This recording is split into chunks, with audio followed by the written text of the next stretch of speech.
네, 또 다른 한 주의 시작 월요일입니다. 마켓 시그널 본격적으로 문을 활짝 열어보도록 할 텐데요. 주말 사이도 트럼프 대통령은 다시 한번 파월 의장을 언급을 했습니다. 해임을 해야 된다 재차 강조를 했는데 일단 이번 한 주는 주요 기업들의 실적 발표가 이어지는 만큼 펀더멘털이 강한 기업들 위주로 점검을 해보는 건 어떨까요? 그래서 오늘 준비했습니다. 특집으로 1분기 실적에 대한 전망 총정리를 해보도록 할 텐데요. 한눈에 보는 1분기 실적 시즌 총정리 지금부터 저와 함께 해보시죠. 자, 일단 전체에 대한 개요부터 좀 진행을 해보도록 하겠습니다. 이번 1분기 실적 긍정적일까요? 일단 이익 성장률만 놓고 봤을 때는 7.2%로 7개 분기 연속으로 플러스 성장이 기대가 되곤 있습니다. 그리고 매출 성장률이 4.3%로 인플레이션이 계속해서 올라가고 있지만 그럼에도 불구하고 나름 선방하는 모습을 보여줄 것으로 기대가 되고 있고요. 지금까지 실적이 발표된 기업의 비중은 아직 10% 정도밖에 되지 않는 상황입니다. 다만 이번 주에 100개가 넘는 기업의 실적 발표가 있기 때문에 주목을 해보실 필요가 있겠고요. 다만 여기서 우리가 주목할 부분은 이익 예상치를 상회하는 기업들의 수가 될 것 같습니다. 현재 5년 평균이 77%인데 올해 1분기는 71%로 기업들의 서프라이즈는 감소할 것으로 보여지고 있고요. 매출 또한 5년 평균치보다는 더 낮아질 것으로 보여지고 있습니다. 자, 그렇다면 섹터단 안에서의 흐름들을 놓고 확인을 해봤을 때 실적이 좋을 것 같은 섹터의 탑3와 그렇지 못할 하락률 탑3를 함께 점검을 해보겠습니다. 일단 가장 기대가 되는 부분으로는 헬스케어와 IT 쪽 그리고 유틸리티가 현재 가장 강력하게 떠오르고 있습니다. 헬스케어 같은 경우는 YOY 기준으로 이익 성장률이 35%로 전망치가 나오고 있는 상황인데요. 일부 제약 기업들이 기대 이상의 서프라이즈를 발표하면서 전체 산업에 대한 실적을 견인해 줄 것으로 기대감이 나오고 있고요. IT 쪽에서는 반도체에 대한 AI 수요가 지속되면서 엔비디아나 브로드컴과 같은 반도체 기업들이 전반적인 실적을 견인해 줄 것이다라고 전망을 해볼 수가 있겠습니다. 또 유틸리티 쪽 같은 경우도 10%대 상승이 현재 예상되고 있는데 아무래도 경기가 굉장히 불안정하다 보니까 방어 섹터로서 안정적인 수익을 계속 유지해 줄 수 있을 것으로 기대감이 나오고 있고요. 다만 올 1분기 하락률이 좀 예상되는 섹터로도 함께 점검을 해보도록 하겠습니다. 에너지 섹터가 가장 큰 폭의 하락이 현재 예상이 됩니다. 워낙 유가 하락이 1분기에 가파르게 나왔기 때문에 유가 하락으로 인해서 정유나 가스 업종이 직격탄을 맞을 수가 있겠고요. 그리고 소재 쪽 같은 경우도 원자재 가격이 약세를 보이고 글로벌 수요가 감소하면서 12%대 섹터 하락이 현재 예상되고 있습니다. 그리고 금리가 계속해서 나름의 인하가 나오지 않고 금리 상승에 대한 부담이라던가 부동산 위축과 관련된 우려감 때문에 부동산 섹터도 5% 내외의 현재 성장률 하락이 예상이 되고 있는 상황이라고 하는데요. 그렇다면 이런 분위기 안에서 가장 국내에서 중요한 M7 기업들의 운명은 어떻게 되는 걸까요? 일단 M7의 운명만 놓고 봤을 때는 여전히 기업단에서의 성장은 이어갈 것으로 보여지고 있습니다. M7을 제외한 기업들은 올해 1분기 5.1%대 이익 성장이 기대가 되지만 M7 종목들은 아직도 두 자릿수 이상의 성장이 기대되고 있는 상황인데요. 일단 이익 쪽만 놓고 봤을 때는 14% 정도고요. 매출 성장률이 12.3%로 확인을 해볼 수가 있겠습니다. 다른 기업들과 비교해봤을 때 2배 이상의 확실히 긍정적인 실적이 나올 것으로 기대가 되고 있는데 여전히 M7의 실적 자체가 전체 지수의 70%를 견인할 만큼 굉장히 중요하다라고 생각을 해볼 수가 있겠습니다. 자, 그렇다면 이런 분위기 속에서 월가 전문가들은 어떤 전망을 가지고 있을까요? 그들이 내놓은 리포트들을 최종적으로 데이터로만 집계를 해본 수치로 함께 파악을 해보도록 하겠습니다. 일단 월가에서 제시하고 있는 매수, 매도, 그리고 비중에 대한 의견을 정리한 표인데요. 가장 강력하게 홀딩을 하거나 매수를 해야 되는 섹터로는 에너지 섹터가 가장 높은 것을 체크를 해볼 수가 있겠습니다. 다만 1분기에 대한 실적 기대감은 가장 낮긴 하지만 여전히 강력하게 매수 섹터로는 에너지 섹터가 거론되고 있고요. 그리고 대부분의 M7 종목들을 포함하고 있는 커뮤니케이션 섹터 또한 이 매수에 대한 비중이 높은 섹터로 확인을 해볼 수가 있겠습니다. 다만 매도에 대한 비중이 높은 섹터를 함께 확인을 해보시면은 소비재 쪽이나 그리고 유틸리티 쪽의 종목들을 확인을 해볼 수가 있겠는데요. 이 월가의 의견과 실제 1분기 그리고 올 한 해에 대한 전망치 어떻게 흐름들을 보여줄 수 있을지 계속 지켜보시는 게 좋겠습니다. 자, 그렇다면 1분기를 넘어서 올해 전체에 대한 전망도 함께 그려보도록 하겠습니다. 일단 전체 S&P 500 지수 같은 경우는 이익 성장률이 올 한 해 11%로 전망이 되고 있고요. 작년보다도 5% 정도 추가 성장에 대한 기대감을 가지고 있습니다. 다만 M7만 놓고 봤을 때는 한 해에 대한 이익 성장률이 16% 정도로 성장세가 작년 대비해서는 확실히 둔화되는 모습이고요. 작년 한 해 동안은 36% 성장 를 보였지만 올해는 그거에 반에도 미치지 못하는 16%가 예측이 되고 있습니다. 그리고 그 외 다른 기업들이 8.3%로 작년보다는 개선세를 보일 것으로 예측이 되고 있는데 시장 안에서의 보여지고 있는 긍정 요인들로는 반도체 중심의 기술 섹터가 나름의 견조한 성장을 이어갈 수 있고 일부 헬스케어 종목들이 깜짝 서프라이즈를 계속 보여줄 수 있는 부분을 들고 있습니다. 다만 우려 요인으로는 앞에서 확인을 해봤던 것처럼 에너지나 부동산 쪽의 부진 그리고 가장 중요한 트럼프 대통령의 관세 리스크가 기업들의 실적에는 가장 큰 우려 요인으로 뽑히고 있는 상황인데요. 다만 연간 기준으로 놓고 봤을 때도 한눈에 놓고 보더라도 23년과 4년도에 보여줬던 실적과는 확실히 다른 모습을 체크를 해볼 수가 있겠습니다. 다만 내년에 대한 기대감은 다시 한번 올라가는 국면에 있기 때문에 올해 1분기 실적 이후 남은 2분기와 3분기, 4분기 안에서의 흐름들은 어떻게 진행될지 함께 저희와 계속 점검을 해보시면 되겠습니다. 자, 그렇다면은 이번 한 주 동안 우리가 지켜봐야 되는 주요 실적들도 같이 체크를 해봐야겠죠. 일단 가장 중요하게는 사실 테슬라와 알파벳 이 두 종목만 체크를 해보셔도 될 것 같은데요. 테슬라는 오는 22일에 실적 발표가 있습니다. 1분기의 추대량에 대한 우려감이 있죠. 실제로 미국과 유럽, 중국에서의 판매량에 대한 우려감이 계속해서 커지고 있는 가운데 월가에서도 지금 이 가이던스를 계속해서 하향 조정하는 리포트들이 나오고 있습니다. 그렇기 때문에 실적 부진과 함께 긍정적인 실적이 기대가 되고 있진 않은 상황인데요. 여기에 여러 가지 정책 리스크까지 테슬라도 떠안고 있는 상황입니다. 미국과 중국의 무역 갈등으로 인해서 중국 시장에 대한 매출 감소 우려감이 계속해서 커지고 있고요. 그리고 실제로 트럼프 관세 발표 이후에 테슬라 주가도 15% 가까이 낙폭을 보였다라는 점에서 상당히 부담스러운 구간에 들어온 것은 체크를 해보실 수가 있겠습니다. 그리고 24일에는 알파벳의 실적도 발표가 됩니다. 일단은 클라우드 쪽에서 여전히 안정적인 성장세가 기대가 되고 있는 가운데 정책적인 리스크, 반독점 소송이라던가 AI 경쟁에 대한 심화 이런 부분에 대한 부담감은 있거든요. 그래도 테슬라보다는 정책 리스크에서 비교적 조금 우호적인 모습을 보여주고 있기 때문에 이번 주부터 본격적으로 시작되는 M7 기업들의 실적 발표, 서로 어떤 방향성을 가리킬지 이번 한 주도 저희와 함께 주요 정책들 함께 체크를 해보시는 게 좋을 것 같습니다. 보다 구체적인 내용은 추후 머스노5를 통해서 또 다시 한번 전해드리도록 하겠고요. 그 외에 우리가 함께 지켜볼 종목과 이슈들은 어떤 것들이 있는지 김수영 캐스터와 함께 보겠습니다.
도널드 트럼프 미국 대통령은 17일 중국과의 관세 협상과 관련해 앞으로 3, 4주 정도면 타결이 가능할 것이라고 밝혔다. 시진핑 주석과의 직접 대화 여부에는 명확한 답을 피하면서도 그가 그랬다는 것이 명확하지만 곧 이야기할 것이라고 언급했다. 트럼프 대통령은 우리는 모두가 와서 사고 싶어 하는 큰 상점이라며 협상 타결에 대한 자신감을 보였다. 틱톡 매각 협상과 관련해서는 중국에 달려 있으며 상황이 정리될 때까지 연기할 것이라고 말했다. 또 중국이 관세를 더 올리면 사람들이 사지 않게 될 수 있기 때문에 원치 않는다고 덧붙였다. 한국 등과의 상호 관세 협상에 대해서는 모든 국가와 협상이 잘 진행 중이며 만약 그들이 협상을 원하지 않는다면 우리가 그들을 위해 협상할 것이라고 말했다. 그는 EU와도 통화했으며 한국은 다음 주에 오고 인도와의 대화도 빠르게 진행 중이라고 밝혔다.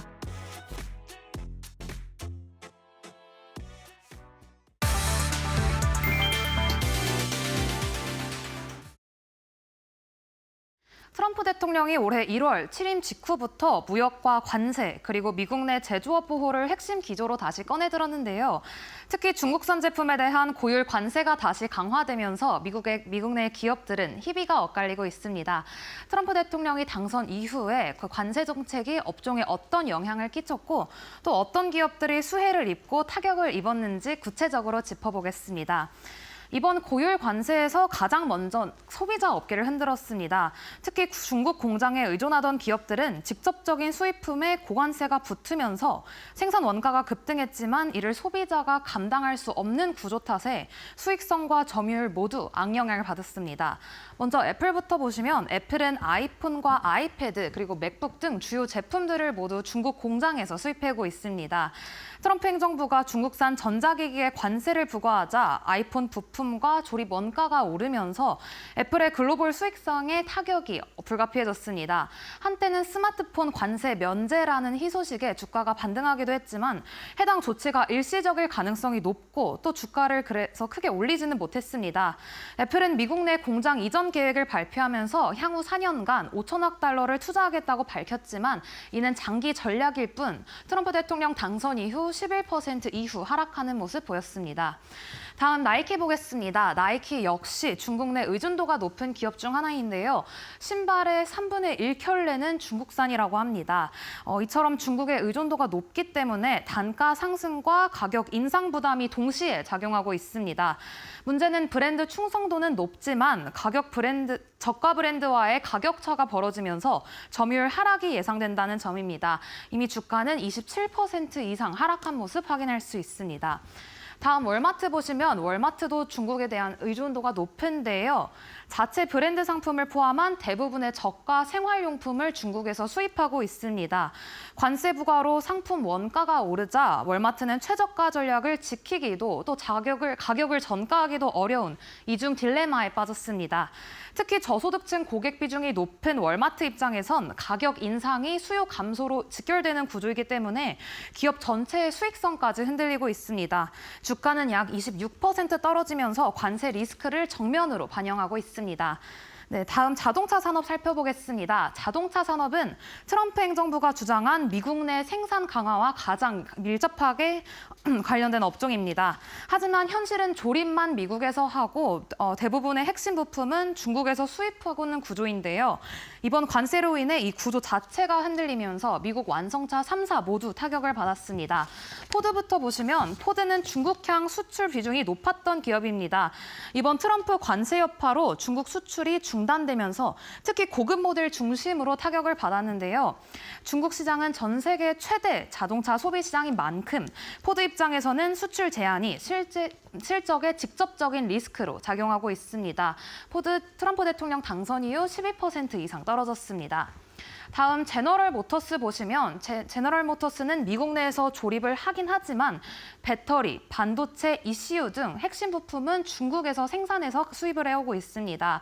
이번 관세 강화로 인해 부품 단가가 오르고 이를 소비자가 아닌 기업이 떠안는 구조가 되면서 특히 전기차 부문부터 수익성이 빠르게 악화되고 있습니다. 전기차는 특히 가격 민감도가 높기 때문에 관세 부담이 더욱 치명적인데요. 17% 이상 하락하는 모습 보였습니다. 다음 스텔란티스 보겠습니다. 스텔란티스는 구조적으로 가장 취약한 역수입형 구조를 가지고 있습니다. 지프와 크라이슬러 등 인기 모델을 모두 유럽이나 멕시코에서 생산한 뒤에 미국으로 수입해 판매하고 있기 때문인데요. 이번 관세 정책으로 인해 차량당 판매 가격이 높아질 수밖에 없고 이는 수요 둔화로 이어질 수 있습니다. 시장에서는 이게 대응 여지가 거의 없다고 평가하면서 주가 32%로 가장 큰 낙폭 보여줬습니다. 네, 다음 반도체 업계 살펴볼 텐데요. 반도체 업계는 이번 정책의 핵심, 기술 보호 명분 아래서 직접적인 규제의 대상이 됐습니다. 트럼프 행정부는 AI 고성능 반도체의 대중 수출을 허가제로 전환하면서 사실상 수출을 봉쇄했고 이 여파는 실적과 주가에 고스란히 반영됐습니다. 가장 대표적인 피해 기업 엔비디아 살펴보시면 중국 수출 제한에 55억 달러의 손실이 예상된다고 밝혔습니다. 이는 AI 서버용 10 GPU H20 칩이 중국 수출이 제한되면서 발생한 일인데요. 주가는 30% 이상 가까이 하락했습니다. 다음 AMD 역시 데이터 센터용 CPU와 GPU 제품을 중국 IT 기업에 공급해왔습니다. 중국 수출이 막히자 8억 달러의 손실이 날 것이라고 경고했는데요. AI 칩 확장 전략에도 차질이 맺히면서 28%의 하락세 보였습니다. 다음 브로드컴 보겠습니다. 브로드컴은 네트워크 칩과 반도체 부품 공급에 있어서 중국 고객 비중이 높은 기업입니다. 특히 화웨이, 바이두 등 빅테크에 대한 수출 통제가 강화되면서 기업 고객군 자체가 축소되고 있고요. 이에 따라 브로드컴 주가 30% 가까운 하락 보여줬습니다. 하지만 AI 칩에 대한 수요는 여전히 폭발적입니다. 이런 관세 불확실성 속에서도 1분기 매출 25% 증가했습니다. 네, 다음 섹터로 넘어가겠습니다. 항공산업 살펴보실 텐데요. 이 항공주들은 직접적인 관세 적용 대상은 아니지만 미중 간의 외교 갈등이 항공기 수요와 납품 계획에 큰 변화를 가지고 오고 있습니다. 특히 보잉부터 보시면 중국에서 보잉 항공기에 대한 수입을 중단하겠다고 밝히면서 737 맥스 생산 라인 일부를 중단하거나 축소했습니다. 실제로 중국행 납품이 축소되면서 이미 생산된 기체들이 미국으로 회항하거나 후속 주문도 끊긴 상태입니다. 보잉 주가 이런 소식 이후에 12% 하락했습니다. 다음 델타 에어라인 보겠습니다. 트럼프 행정부의 보호 무역 기조로 항공기 부품 조달 비용이 상승하면서 제조 가격 15% 급등했습니다. 특히 중국과의 노선 운항 횟수 축소 등 가능성이 제기되면서 수익성 둔화 우려가 커졌고요. 특히 항공기 신규 도입 계획도 미뤄지면서 주가 21% 이상 떨어졌습니다. 다음 아메리칸 에어라인 보시면 국내산 좌석 공급에도 우려가 되고 또 국내선 증편 전면이 재조정되면서 아메리칸 항공 약 21%의 하락률 기록했습니다. 네, 그럼 다음 섹터로 넘어가겠습니다. 네, 물류 살펴볼 텐데요. 아메리칸 익스프레스는 전통적으로는 카드사로 알고 있죠. 근데 중소기업 대상의 물류, 통관, 해외 결제 지원 서비스도 함께 운영하고 있습니다.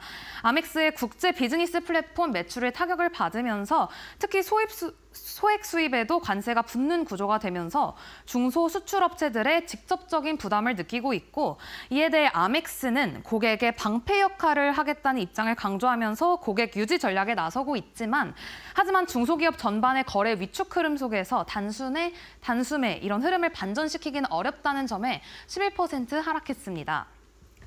네, 다음 UPS 보시면 UPS는 이번 관세 국면에서 수혜와 리스크를 공존하는 기업입니다. 먼저 관세 부과를 피하려는 기업들의 긴급 배송, 우회 수입 수요가 늘고 있으면서 단기 물동량은 증가한 모습인데요. 하지만 문제는 이 물량을 처리하는 데 드는 비용입니다. 복잡해진 통관 절차와 급등한 항공운임, 그리고 강화된 디미니미스 기준은 UPS 입장에서는 물류 비용은 더 들고 마진은 줄어드는 구조로 적용되고 있습니다. 결국 배송량은 많아졌지만 수익성은 떨어지는 구조인데요. 이로 인해서 주가는 약 27.4% 하락하면서 관세 정책의 양날의 검을 모두 고스란히 반영하고 있습니다. 네, 다음 페덱스 살펴보겠습니다. 페덱스는 이번 관세 정책 변화 중에서도 특히 디미니머스 조항의 변경에 민감하게 반응하고 있습니다. 기존에는 일정 금액 이하의 소형 수입품에는 관세가 면제됐지만 이 기준이 강화되면서 중소전자상거래 수입업체들의 부담이 크게 늘었고 직접 배송보다는 현지 창고나 중개 시스템을 선호하는 경향이 늘고 있습니다. 이에 따라 페덱스는 단순 운송 중심의 모델에서 창고, 통합배송 중심으로 전략 전환에 나서고 있고요. 고정비 증가와 통관 불확실성 속에서도 이익률 회복은 아직 유연한 상태입니다. 주가는 트럼프 대통령 당선 이후 11% 하락했습니다. 네, 다음 광고 섹터 같이 한번 살펴보겠습니다. 광고 기반 플랫폼 기업들은 미국과 중국 간의 정치 갈등 속에서 미국 플랫폼을 통한 중국 기업의 마케팅이 급감했습니다. 이는 바로 매출 감소로도 이어졌는데요. 메타부터 살펴보시면 메타는 전체 매출의 97%를 광고에서 올리는 구조를 가지고 있습니다. 그만큼 글로벌 광고주들의 민감한 구조인데요. 최근 중국 전자상거래 앱 테무를 포함한 중국 기업들의 광고 집행 철회가 이어지면서 메타의 광고 수익성에 직격탄이 떨어졌습니다. 시장에서는 메타의 EPS 하향 조정을 기정사실화하고 있고요. 주가가 최대 30% 하락한다는 전망도 제기되고 있습니다. 이로 인해서 주가 13% 하락한 모습 확인할 수 있습니다. 네, 다음 디즈니 보겠습니다. 디즈니는 광고 수익뿐만 아니라 콘텐츠와 테마파크에서도 수입이 나는 구조인데요. 이번 관세로 인해서 이 세 개의 모든 핵심 축이 모두 흔들리고 있습니다. 특히 스트리밍 콘텐츠 광고 단가 하락과 파크 내 광고 및 소비 지출 감소가 이어지면서 매출 다각화를 자랑하는 디즈니였지만 이제는 다방면에서 수익 압박을 받는 구조로 변했습니다. 주가 10% 떨어졌습니다. 네, 다음 워너브라더스 디스커버리 보겠습니다. 워너브라더스 디스커버리는 전체 매출의 30%를 광고에서 올리고 있습니다.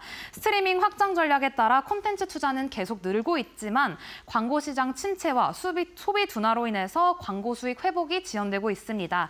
특히 EPS는 25% 이상 감소될 것이라는 우려가 나오면서 실제로 워너브라더스는 광고 비중이 높은 기업들 중 가장 큰 주가 낙폭을 보여줬습니다. 14% 떨어지면서 지금은 플랫폼 확장보다는 수익성 회복에 더 중요한 과제로 떠오르고 있습니다.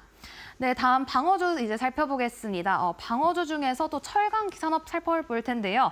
철강은 이론적으로는 가장 명확한 관세 수혜 섹터입니다. 미국산 철강의 가격 경쟁력이 높아지고 또 중국산 수입 철강의 장벽이 생기면서 자국 산업 보호 효과가 기대되기 때문인데요. 하지만 실질적으로는 전방 산업의 둔화와 글로벌 수요 부짐으로 주가 흐름으로는 이어지지 못했습니다. BHP부터 살펴보시면 BHP는 관세 인슈와 함께 호주발 사이클론으로 인해서 악재를 마주했습니다.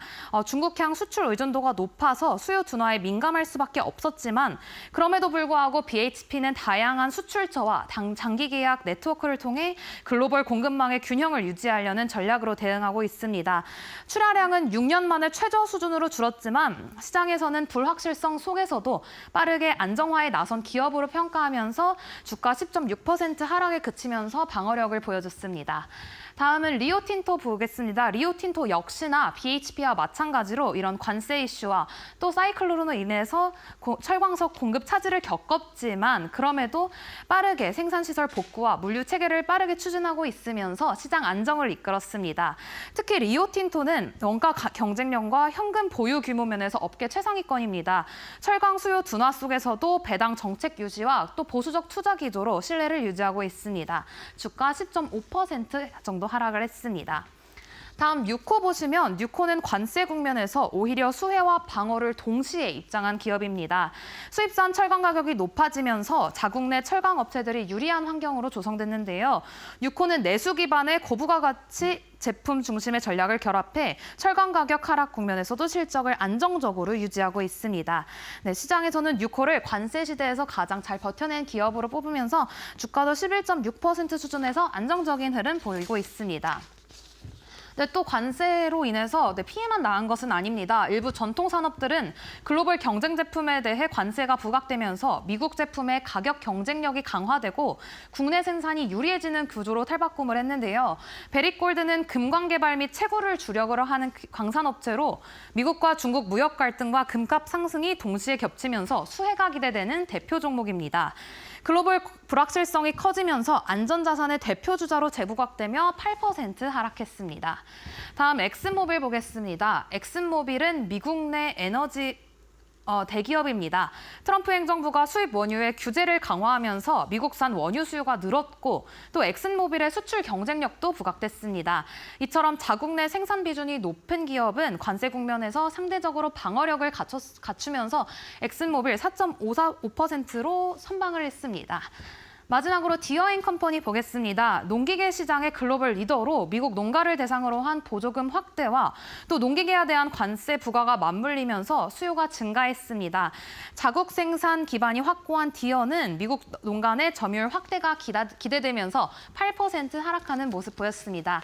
네, 이렇게 트럼프 대통령 당선 이후로 어떤 기업들이 영향을 받았고 또 어떤 기업들이 수혜주였는지 함께 살펴봤습니다.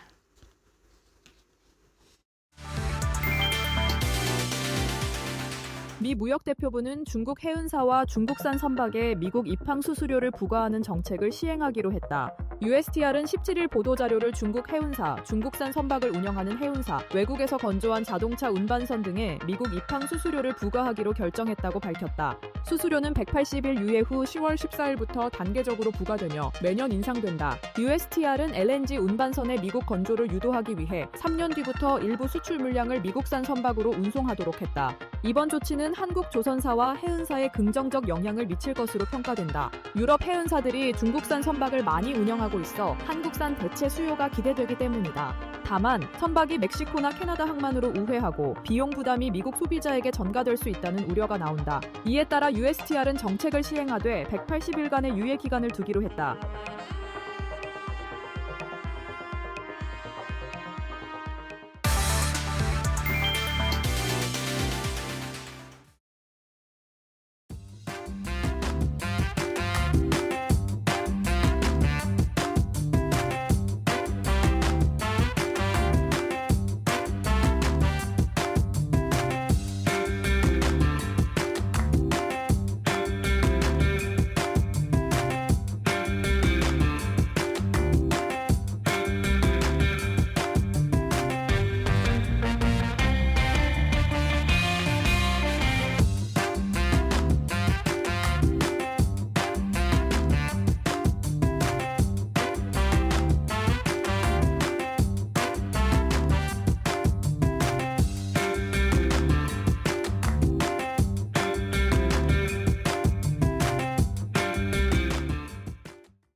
네, 부활절 연휴를 보내고 온 미국 증시. 이번 한 주 우리가 주요하게 봐야 되는 일정들과 이슈들은 어떤 것들이 있을까요? 일단 가장 중요하게 봐야 되는 건 본격적으로 시작되는 M7 종목들의 실적 발표가 되겠습니다. 일단 관세의 불확실성 때문에 매도세가 엄청나게 쏟아졌었죠. 그런 부분에 대한 리스크는 일단은 멈춰갈 것으로 보여집니다. 이번 한 주는 주요 기업들의 실적 발표가 되고 준비돼 있는 만큼 투자자들이 실적에 조금 더 집중해주지 않을까 하는 전망들이 많이 나오고 있는데요. 이 주요 일정들을 함께 점검을 해보시면 트럼프 대통령이 계속해서 여러 가지 리스크를 크게 키우고 있기는 합니다만 오는 22일부터 테슬라를 시작으로 주요 종목들의 실적이 이어집니다. 다만 테슬라만 놓고 봤을 때는 투자자들의 기대치가 그렇게 높진 않습니다. 1분기 출하량 통계에서 저조한 출하 성적을 공개를 했기 때문에 분기 실적 역시 좋을 수 없기 때문일 것 같고요.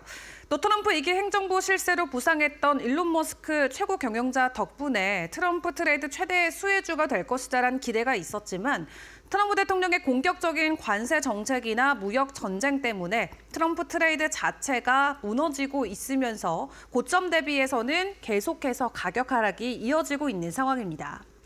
다만 트럼프 체제 출범 이후 미국의 안보 우선을 기대하기 어려워지면서 호황을 누릴 것이라는 기대가 높아지고 있는 방산 업체들도 이번 주에 줄줄이 실적을 발표하죠. 주로 테슬라와 함께 22일에 집중이 돼 있는데요. 로키드 마틴이나 노스룹 그루먼 그리고 RTX도 분기 실적이 22일에 있습니다.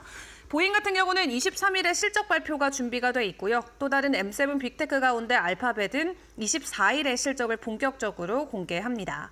대형 클라우드 서비스 업체인 이른바 하이퍼스케일러 가운데 한 곳이기 때문에 엔비디아 인공지능 반도체 주요 고객사로도 생각을 해볼 수가 있겠죠. 때문에 알파벳의 실적 발표 자체도 엔비디아 주가 흐름에는 어느 정도는 변수가 될 수가 있겠습니다. 투자자들의 관심이 더욱더 집중될 수밖에 없는 이유 중 하나고요. 같은 날에 인텔도 실적 공개합니다. 반도체 장비 업체 램리서치도 하루 전인 23일에 실적 발표가 계획이 돼 있고요. 또 미국 경제가 트럼프의 관세 정책이나 정책 불확실성으로 고전하고 있다는 분석들이 줄을 잇는 가운데 미국 경제 흐름을 보여줄 지표들도 잇따라 공개가 됩니다. 오는 22일에는 S&P 글로벌의 4월 미국 서비스업, 제조업 PMI가 발표가 되고요. 일단 해당 지표는 서비스업이나 제조업 업황을 파악할 수 있는 지표이기 때문에 미국의 경기에 대한 상황을 직접적으로 느껴볼 수가 있겠습니다. 그리고 오는 23일에는 연준의 베이직북도 발표가 됩니다. 파월 의장이 진지하게 또 챙겨보는 보고서이기 때문에 함께 해당 수치를 잘 점검을 해보시는 게 중요할 것 같고요. 마지막 거래일인 25일에는 4월에 미시간대 소비자 심리지수 확정치가 공개가 됩니다. 일단 트럼프 대통령의 오락가락한 관세 정책이 소비자들에게 어떤 충격을 줬는지 해당 지표를 통해서 점검을 해볼 수 있기 때문에 실적뿐만 아니라 이번 주에 발표되는 경제 지표들까지 나름의 빅위크를 지나가게 되는데 이 외부 불확실성보다는 내부의 확실한 데이터에 의존해서 투자 심리가 움직여질 수 있을지 이번 한 주도 저희와 함께 보시길 바라겠습니다. 자, 그런 가운데 5월 7일 FOMC를 앞두고 이번 주 토요일까지 연준 의원들은 발언을 하고요. 2주 동안 블랙아웃 기간에 들어가게 됩니다. 그런 가운데 간밤 새벽 시간에 나온 연준 위원의 인터뷰 내용을 점검을 해보도록 할 텐데요. 일단 경기 침체에 대한 우려감 계속해서 연준은 가져가고 있는 것 같습니다. 트럼프 대통령의 관세 정책 본격 발효에 대비해서 선제적으로 재고를 비축하면서 지난 1분기의 경기가 인위적으로는 나쁘진 않았지만 재고 축적 효과가 사라지면 올 여름부터는 경제 활동이 둔화될 수 있다라는 전망을 내놨는데요. 오성글스비 시카고 연방준비은행 총재는 CBS 인터뷰를 통해서 이런 내용들을 공개를 했습니다. 일단 선제적인 구매는 소비자보다 기업 측에서 훨씬 두드러질 가능성이 높다라고 이야기하면서 불확실성이 크기 때문에 기업들이 버틸 수 있는 재고를 선제적으로 비축을 했고 그 뒤부터는 데이터가 급격하게 변화할 수 있다라고 우려감을 표시를 했는데요. 특히 자동차 부분에서 기업들의 재고 대량 비축 가능성이 높다라고 지적을 하기도 했습니다. 미국은 중국을 제외한 다른 나라의 기본 관세 10%만 적용하고 국가별 상호 관세는 현재 90일간 유예를 한 상황이죠. 하지만 총 145%의 관세가 부과되는 중국에서 자동차 부품이나 전자부품 또 고가 소비재의 상당수를 수입하고 있기 때문에 중국에서 수입품을 들여오는 기업들의 타격은 더욱더 심각할 것으로 보여집니다. 일단 스마트폰이나 PC와 같은 일부 전자제품에는 상호관세 적용이 면제되긴 했지만 다른 제품의 같은 경우는 여전히 고율 관세에 대한 부담을 안을 수밖에 없는 상황인데요. 때문에 90일 이후 관세를 재검토하게 된다면 그 규모가 얼마나 될지 아직은 아무도 모르기 때문에 이러한 경제 활동은 여름이면은 둔화될 수 있다라는 우려의 말을 남기기도 했습니다. 트럼프 대통령의 고율 관세가 단기적으로 기업들의 재고 비축을 유도하면서 경제를 떠받치고 있긴 하지만 이런 효과는 여름 이후에는 경기 둔화가 본격화될 수 있다라는 경고의 말을 남긴 건데요. 미국 경제가 앞으로 어떤 방향으로 흘러갈지 버팀목이 되어주는 부분들은 어떤 것들이 있을지 일단 면밀하게 체크를 해보시는 게 중요할 것 같습니다.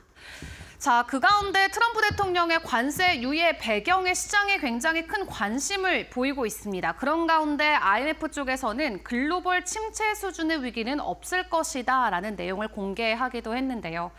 트럼프 대통령이 4월 들어서 관세와 관련된 여러 가지 발언들을 내놓으면서 시장에 엄청난 혼란이 가중이 되고 있습니다. 그 가운데 왜 갑자기 90일 동안 관세 부과를 유예했는지 그 배경에 대해서 궁금해하는 사람들이 굉장히 많은데요. 일부 언론에서는 트럼프 대통령이 보유한 막대한 채권 자산 때문이다라는 의혹이 제기가 되고 있습니다. 뉴욕타임즈는 트럼프 대통령의 지난해 자산 내역을 분석을 해본 결과 전체 금융자산 중 약 60%는 채권에 집중돼 있는 것을 확인했다라는 보도 내용을 공개했습니다.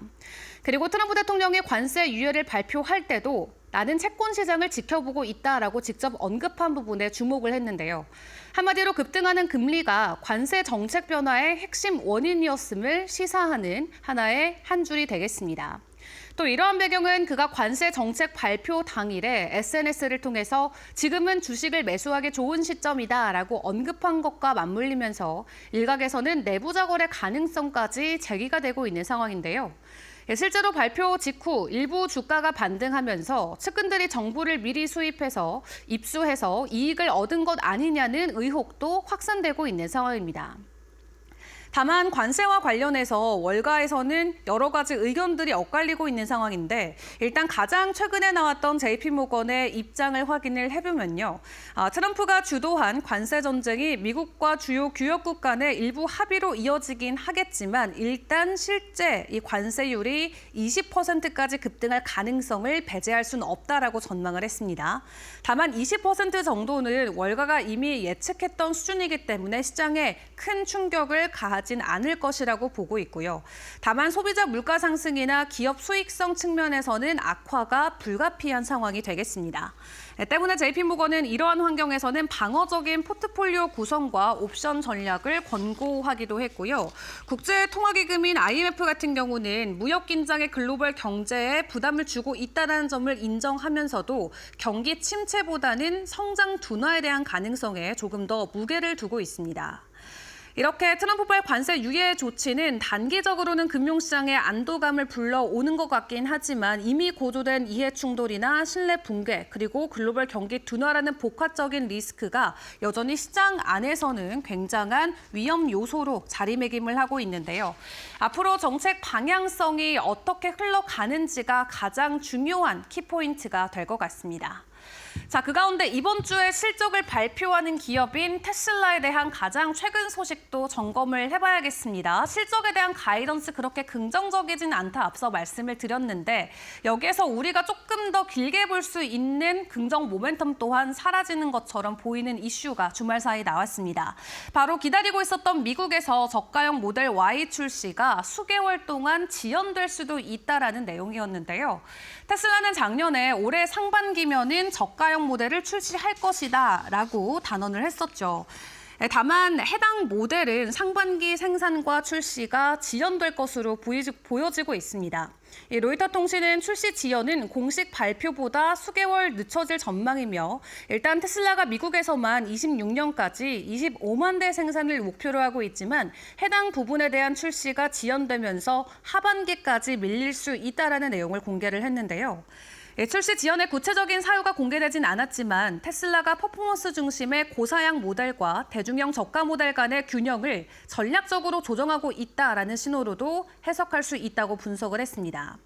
기존 모델 Y의 재고 소진을 위해서 지금 여러 가지 할인 정책을 테슬라는 진행하고 있는데 아직까지 라인업 전환 작업에는 속도를 내지 못하는 것으로 보여지는데요. 투자자 입장에서는 중요한 포인트가 테슬라의 제품 리프레시 전략이 단기적 수익 둔화 가능성에도 불구하고 장기 성장 기반을 다지고 있다는 점이 될 것 같습니다. 일단 테슬라 리프레시 모델 Y에 이어서 모델 S나 모델 X 프리미엄 라인도 올해 하반기에 리뉴얼을 진행할 계획인데 중요한 건 상반기에 추가적인 라인업에 대한 업데이트가 없게 된다면 단기적으로 투자자들은 실망을 할 수밖에 없을 것 같습니다. 그렇기 때문에 이번 실적 발표가 더욱더 중요해질 수밖에 없겠습니다. 이런 전략들이 구체적으로 어떻게 언급될지에 따라서 추가적인 주가 하락이나 혹은 반등의 모멘텀이 나올 수도 있겠는데요. 신모델 출시 시기라던가 가격 정책 그리고 지역 확장 로드맵 등이 주가의 핵심 변수로 작용할 가능성이 높을 것으로 보여집니다. 출시 지연 자체는 단기적으로 테슬라에게는 투심을 흔드는 하나의 요소가 될 수 있겠지만 장기적으로는 여전히 긍정적인 전망들도 많은 만큼 이번 주에 발표되는 실적과 함께 테슬라의 입장도 저희와 함께 꼼꼼하게 챙겨보시죠. 자, 그 가운데 주말 사이 있었던 암호화폐 시장 상황도 점검을 해보겠습니다. 비트코인 여전히 85,000달러 선의 박스권 횡보를 이어갔던 가운데 시장 안에서 긍정적인 가격 상승의 요인으로 다시 한번 중국이 거론되고 있습니다. 현재 중국의 M2 통화량이 사상 최고치를 돌파했다라고 합니다. 326조 달러까지도 올라갔다라고 하는데 국가 차원에서의 공급량이 증가되게 된다면 위험 자산에 대한 선호 심리라던가 소비에 대한 여유가 여유가 생기기 때문에 비트코인을 포함한 암호화폐 시장에도 자금 유입이 가능하다라는 분석으로 해석을 해볼 수가 있겠습니다. 이러한 중국 쪽의 유동량 풀기가 시장으로 들어왔을 때 다시 한번 비트코인이 9만 달러를 돌파해 줄 수 있는 긍정적인 매개체가 될 수 있다는 분석이 나오고 있는데요. 일단 주말 사이 추가적인 급등 흐름을 보여주진 않은 채 횡보 흐름이 이어졌습니다. 이렇게 주요 이슈들을 함께 점검해봤습니다. 지금까지 머스노우 5 시간이었습니다.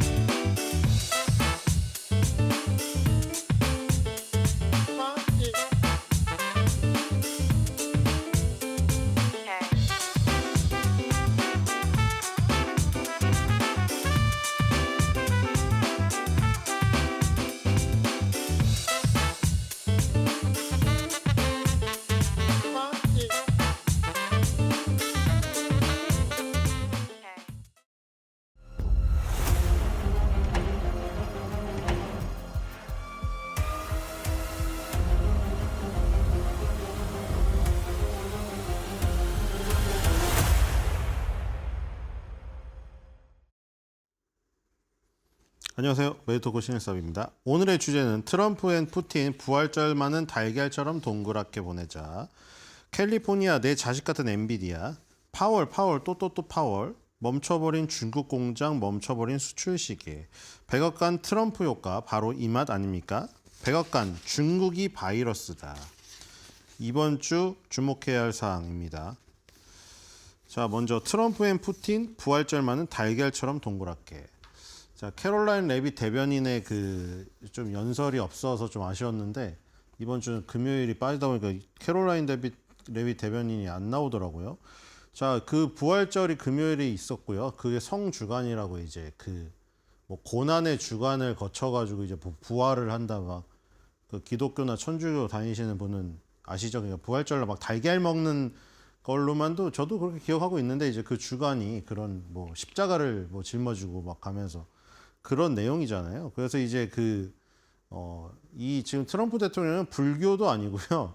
그 무슨 원불교도 아니고, 네, 기독교를 지금 크리스천이죠. 그래서 이제 화이트하우스 이스터 플레이어 디너라고 이제 만찬도 즐기면서 그렇죠? 되게 예쁘게 돼 있더라고요. 근데 지금 그 뭐 하나님을 신뢰해왔다 뭐 이런 얘기를 하면서 도전을 극복하고 모든 악을 이기고 뭐 이런 얘기를 했어요. 자, 그래서 이제 이거는 그날이 아니라 이 국무회의 할 때인데 항상 기도하고 시작하거든요. 항상 모든 국무회의를.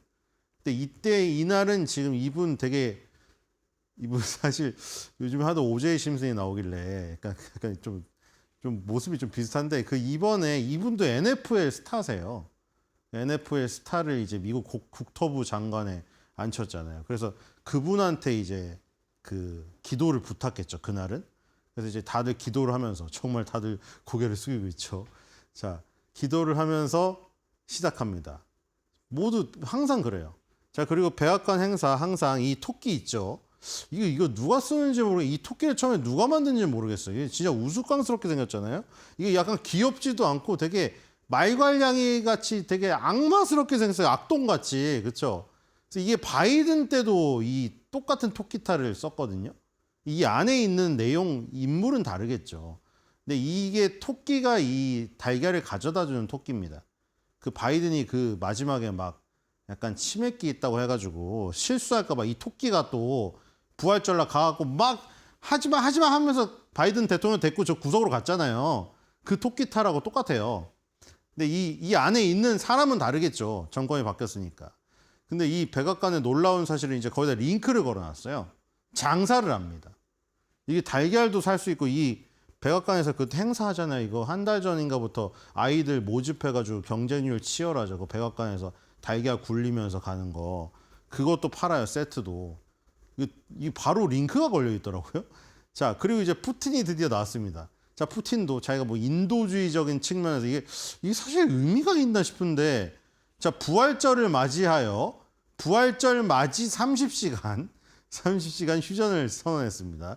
자, 19일 18시부터 21시 0시까지 근데 이미 끝났고 연장은 없다라고 지금 밝혔습니다. 크렘린궁에서. 그러니까 사실 그렇죠. 젤린스키는 한 달 휴전을 해야 된다 했는데 한 달로는 안 끝났고요. 뭐 얘기 나오는 걸로는 이제 그 트럼프랑 푸틴이 같이 뭐 한 거 아니냐. 트럼프 말에 좀 뭐 저기 한 거 아니냐.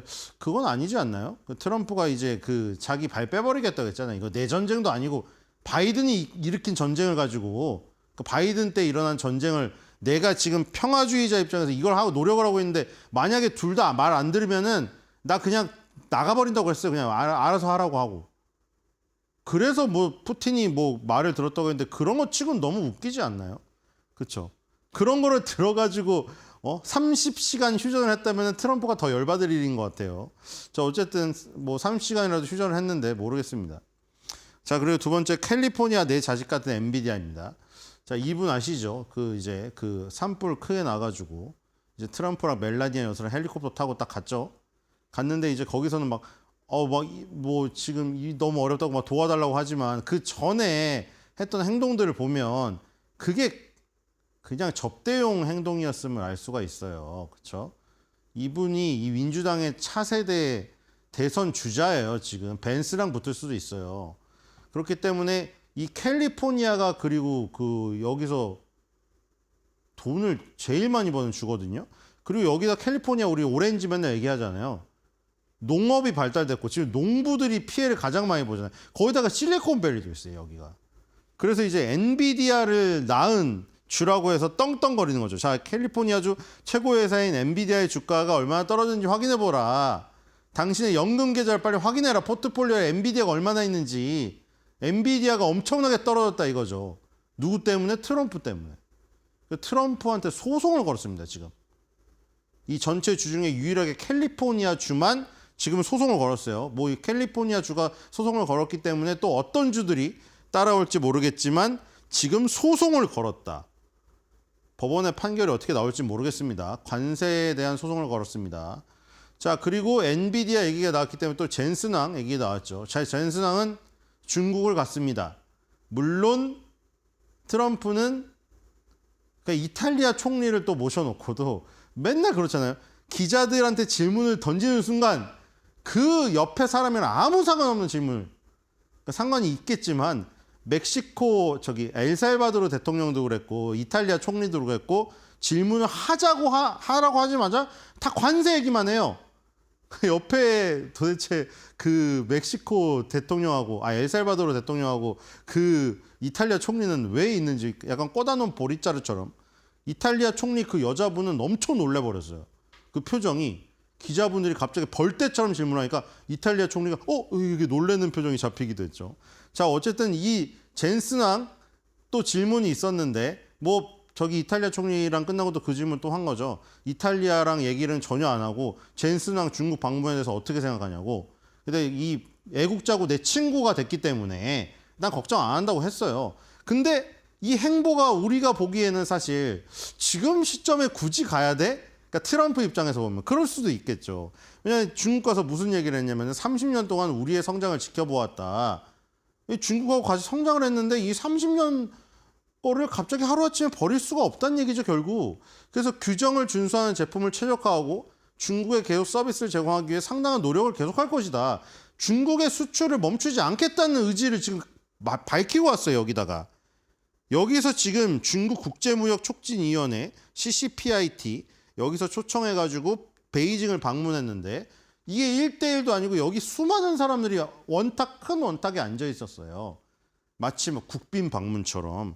그래서 결국에 젠슨왕은 약간 트럼프는 애국자라고 표현을 했지만 지금 트럼프 입장에서는 젠슨왕의 포지션을 조금 더 트럼프 쪽으로 했으면 좋겠다는 마음이 있지 않았을까 그런 생각이 듭니다. 어쨌든 젠슨왕은 엔비디아 CEO니까 캘리포니아 주지사는 자기가 정치적인 입지를 위해서 말을 했을 수도 있지만 젠슨왕은 그 엔비디아를 키운 사람이고 CEO니까 사실 정말 진지한 마음에서 피해를 굉장히 진짜 몇 조 원짜리 지금 피해를 봤잖아요, 사실. 그렇기 때문에 저런 얘기를 한 게 아닌가 싶고요. 중국을 안 갈 수는 없었던 것 같아요. 자, 그리고 파월 또 파월. 자, 파월 얘기 또 나왔습니다. 자, 이대로 버틸 수가 있을까 싶어요. 물론 지금 1910년에 출범한 이후로 아무도 그 연준의 독립성을 건드린 대통령이 없었고 그게 법적으로 그 강제되어 있기 때문에 사실 이거를 만약 무너뜨리면은 그쵸? 트럼프는 그러니까 물론 그 백악관 저기도 침공도 있었지만 이건 거의 법치주의를 완전히 깡그리 이 후폭풍을 어떻게 할지 모르겠으나 자 이렇게 매일 말을 하면 사실 상당히 파월 입장에서도 압박일 것 같아요. 그렇게 포커페이스를 하고 있고 트럼프 대통령의 임기만이랑 상관없이 나는 임기를 마칠 것이라고 했지만 그래도 너무 부담 아닌가? 이거 정말 휴일에도 이런 말을 하고 있으니 자 지금 또 무슨 행사가 있었냐면은 자 주식시장 장이 신다고 트럼프는 쉬질 않아요. 자 지금 닥터 오즈 박사님을 이 지금 메디케이드 서비스 센터 CMS 장에 취임시켰습니다. 이 메디케이트 굉장히 메디케어랑 메디케이트랑 이 의료보험 서비스 상당히 중요하죠 미국에서는. 그리고 지금 뭐 도지 팀도 활약을 하고 있지만 여기도 마찬가지로 굉장히 부정적으로 타먹는 사람이 뭐 이게 공화당의 주장이기도 하지만 굉장히 많다고 지금 뭐 예를 들어서 사람이 분신술을 쓸 수 없지 않습니까? 예를 들어 캘리포니아주 얘기 나왔으니까 캘리포니아주 주민인데 그 무슨 메디케이트 시스템에는 막 3개, 4개 주에 똑같은 동일 인물이 등록이 되어 있어갖고 4개 주에서 동시에 받아먹고 있다는 거죠, 지금. 어떤 사람들은, 노인들이. 지금 그런 것들을 지금 다 칼을 대야 되는데 거기에 닥터 오즈 박사님을 임명을 했고 이제 상원에서 이미 통과가 됐고요. 이제 그 케네디 있죠. 케네디가 지금 그 보건복지부 장관이 같이 이제 자리를 함께 했습니다. 근데 저는 얼핏 보고 깜짝 놀란 게 이게 갑자기 저는 파월이랑 비슷하더라고요, 얼굴이. 그래서 너무 놀랐어요. 파월이 왜 웃고 있지, 저기서? 또 합성인가? 요즘 합성이 너무 많아요, 밈이. 뭐가 뭔지도 모르겠어요. 인공지능이 너무 똑같이 만들어가지고 진짜 감쪽 같습니다, 요즘에. 가짜뉴스에 속기 딱 좋아요, 정말로. 자, 그래서 임명을 했는데 여기서 나온 얘기랑 이 재무장관이 했던 얘기랑 똑같아서 그 전에 걸 갖고 왔어요. 며칠 전에 재무장관이 이제 야후 파이낸스랑 인터뷰했잖아요. 여기서도 당연히 그 질문을 했죠. 아니 인플레이션 우려랑 또 미국 국채를 중국이 팔았다는 그 어떤 음모론이 있는데 미국 국채가 너무 흔들리는 거 아니냐 그 얘기를 한 거예요. 그랬더니 이제 자기 친척이 뭐 어디 사는데 전화가 왔다. 가스가 여기 1.98달러로 떨어졌는데 처음으로 2달러 아래로 떨어졌다. 이 정도로 지금 놀라운 에너지 가격 하락이 있다는 거죠. 자, 제가 제일 놀란 사진이 요거 보고 놀랐거든요. 이게 너무 파월 같아가지고 왜 이러고 있지 여기서 파월이? 초청을 했나? 근데 파월이랑 닮았더라고 옆모습이. 자, 어쨌든 케네디가 이제 임명장을 들고 메디케이트 수장에 앉히는 그 자리였는데 이분들이 가족을 다 데리고 왔어요. 부인부터 자기 딸, 손녀까지 다 데리고 왔습니다. 자, 근데 거기서 또 똑같은 얘기했죠. 자, 내가 취임한 지 일주일도 안 됐을 때 부활절에는 계란이 없을 거야. 라고 모두 다 한탄을 했다. 그리고 나서 이제는 87%가 떨어졌더니 이제는 계란 얘기를 아무도 안 한다 이거예요. 자, 계란이 왜 이러는 거냐고 나한테 막 소리쳤지 않느냐. 왜 이제 와서는 아무 얘기 안 하느냐. 자, 휘발유 가격 얘기했습니다. 세계주에서 갤런당 1.98달러를 기록했어. 아까 전에 재무장관이 인터뷰한 내용이랑 똑같은 거죠. 맨날 이 얘기하는 거예요 지금. 뉴스에서만 가격이 오른다고 한다. 유일하게 중요한 것은 금리입니다. 자, 나올 사람이 나와야죠. 자, 만약 우리에게 자신이 하는 일을 이해하는 연준 의장이 있다면 금리도 내릴 것이다. 유럽 중앙은행은 7번 연속 금리를 내렸는데 뭐 하는 거죠? 또 얘기했어요. 그 다음에 나는 이렇게 완벽한 승리를 거둔 대통령이다. 흔들지 마라 이거예요. 나는 지금 압도적인 승리를 거뒀는데 계속 여론에서 이 무슨 악마 같은 여론이 자꾸 조장하고 있다. 내 지지도를 보라. 자, 그런데 갑자기 사건이 있었습니다. 그러니까 메디케이트 수장으로 임명한 그 닥터 오즈 그 박사님의 손녀가 졸도를 했어요. 그래가지고 캐롤라인 레빗 대변인도 놀랬어요. 그 다음에 갑자기 인터뷰 다 중단되고 여기 나오고 있죠. 입 막고 카메라 끄라고. 그쵸? 이걸 두고 또 이제 민주당 진영과 트럼프 반대 진영이 또 막 그 얘기를 했죠. 자, 얼마나 허황된 얘기를 늘어놓으면 저 어린 손녀가 말도 안 되니까 졸도했다 이거예요 또. 하여튼 우리나라나 뭐 저기나 똑같습니다. 자, 그리고 이제 이 중국의 지금 현실이죠. 자, 이 지금 명심해야 될 거는 중국은 공산주의고 미국은 민주주의. 이 큰 차이를 아셔야 됩니다. 중국이 지금 막 다 괜찮은 것 같잖아요. 만약에 중국이 조금만 안 좋다고 떠들면 어떻게 될까요? 그 마윈처럼 끌려가서 몇 년 동안 안 보여요. 그렇죠? 잘 생각을 하셔요. 지금 뭐 공화당 정부가 굳이 그렇게 뭐 저기를 떠나가지고 뭐 머스크랑 나바로가 서로 싸우는 게 가장 투명한 정부다. 그거는 공화당이나 캐롤라인 레비 대변에서 약간 정권의 선전을 하기 위해서 그렇게 얘기하는 걸 수도 있지만 사실 미국 전체가 그쵸? 굉장히 투명한 건 사실이잖아요. 중국에 비해서. 지금 중국은 굉장히 안정적이라는 것으로 지금 나오고 있지만 중국의 지금 현실은 자 공장 다 문 닫고 일자리 다 잃었습니다. 미국이란 소비층은 잃었기 때문에. 그리고 밑에 내용들을 보세요. 자 케빈 오릴리 그때 아시죠? 이 프로그램 진행자이자 저 관세에 대해서 굉장히 강하게 얘기하시는 분. 케빈이 말했듯이 관세 400% 매겨야 된다. 이거 우리나라 사람들 아닙니다. 이거 번역한 거예요. 자, 앞으로도 정직한 뉴스 보도를 계속해 주세요. 자, 그다음에 이분은 이제 미국 사람인데 오래 살았나 봐요. 45년 전에 공장에 문 닫고 중국을 이주했을 때 수천 명의 미국인들이 즐거운 시간을 보내지 못했다. 브라보 트럼프 대통령. 자, 그리고 코네티컷에 사시는 분인가 봐요. 코네티컷에 사시는 51세 분인데 인생의 대부분을 보냈는데 51세인데 그 예전에는 제조업이 호황을 누리고 있었는데 중국으로의 사업 이전으로 인해서 공장들이 조금씩 가동을 멈추는 걸 보았다. 많은 사람들이 일자리를 잃는 것을 보는 것을 슬퍼했다. 나는 중국에 대해 동정심이 없다는 거예요. 이렇게 텅텅 빈 걸 보더라도 코네티컷 주민분이 이렇게 올리셨습니다. 자, 그리고 백악관 홈페이지인데 자, 트럼프가 집권한 이래 그동안 미국으로 공장을 옮기거나 공장을 옮길 계획을 세운 것들을 지금 계속 업데이트를 하고 있습니다. 지금 여기 자 보시고 대충 읽어보세요.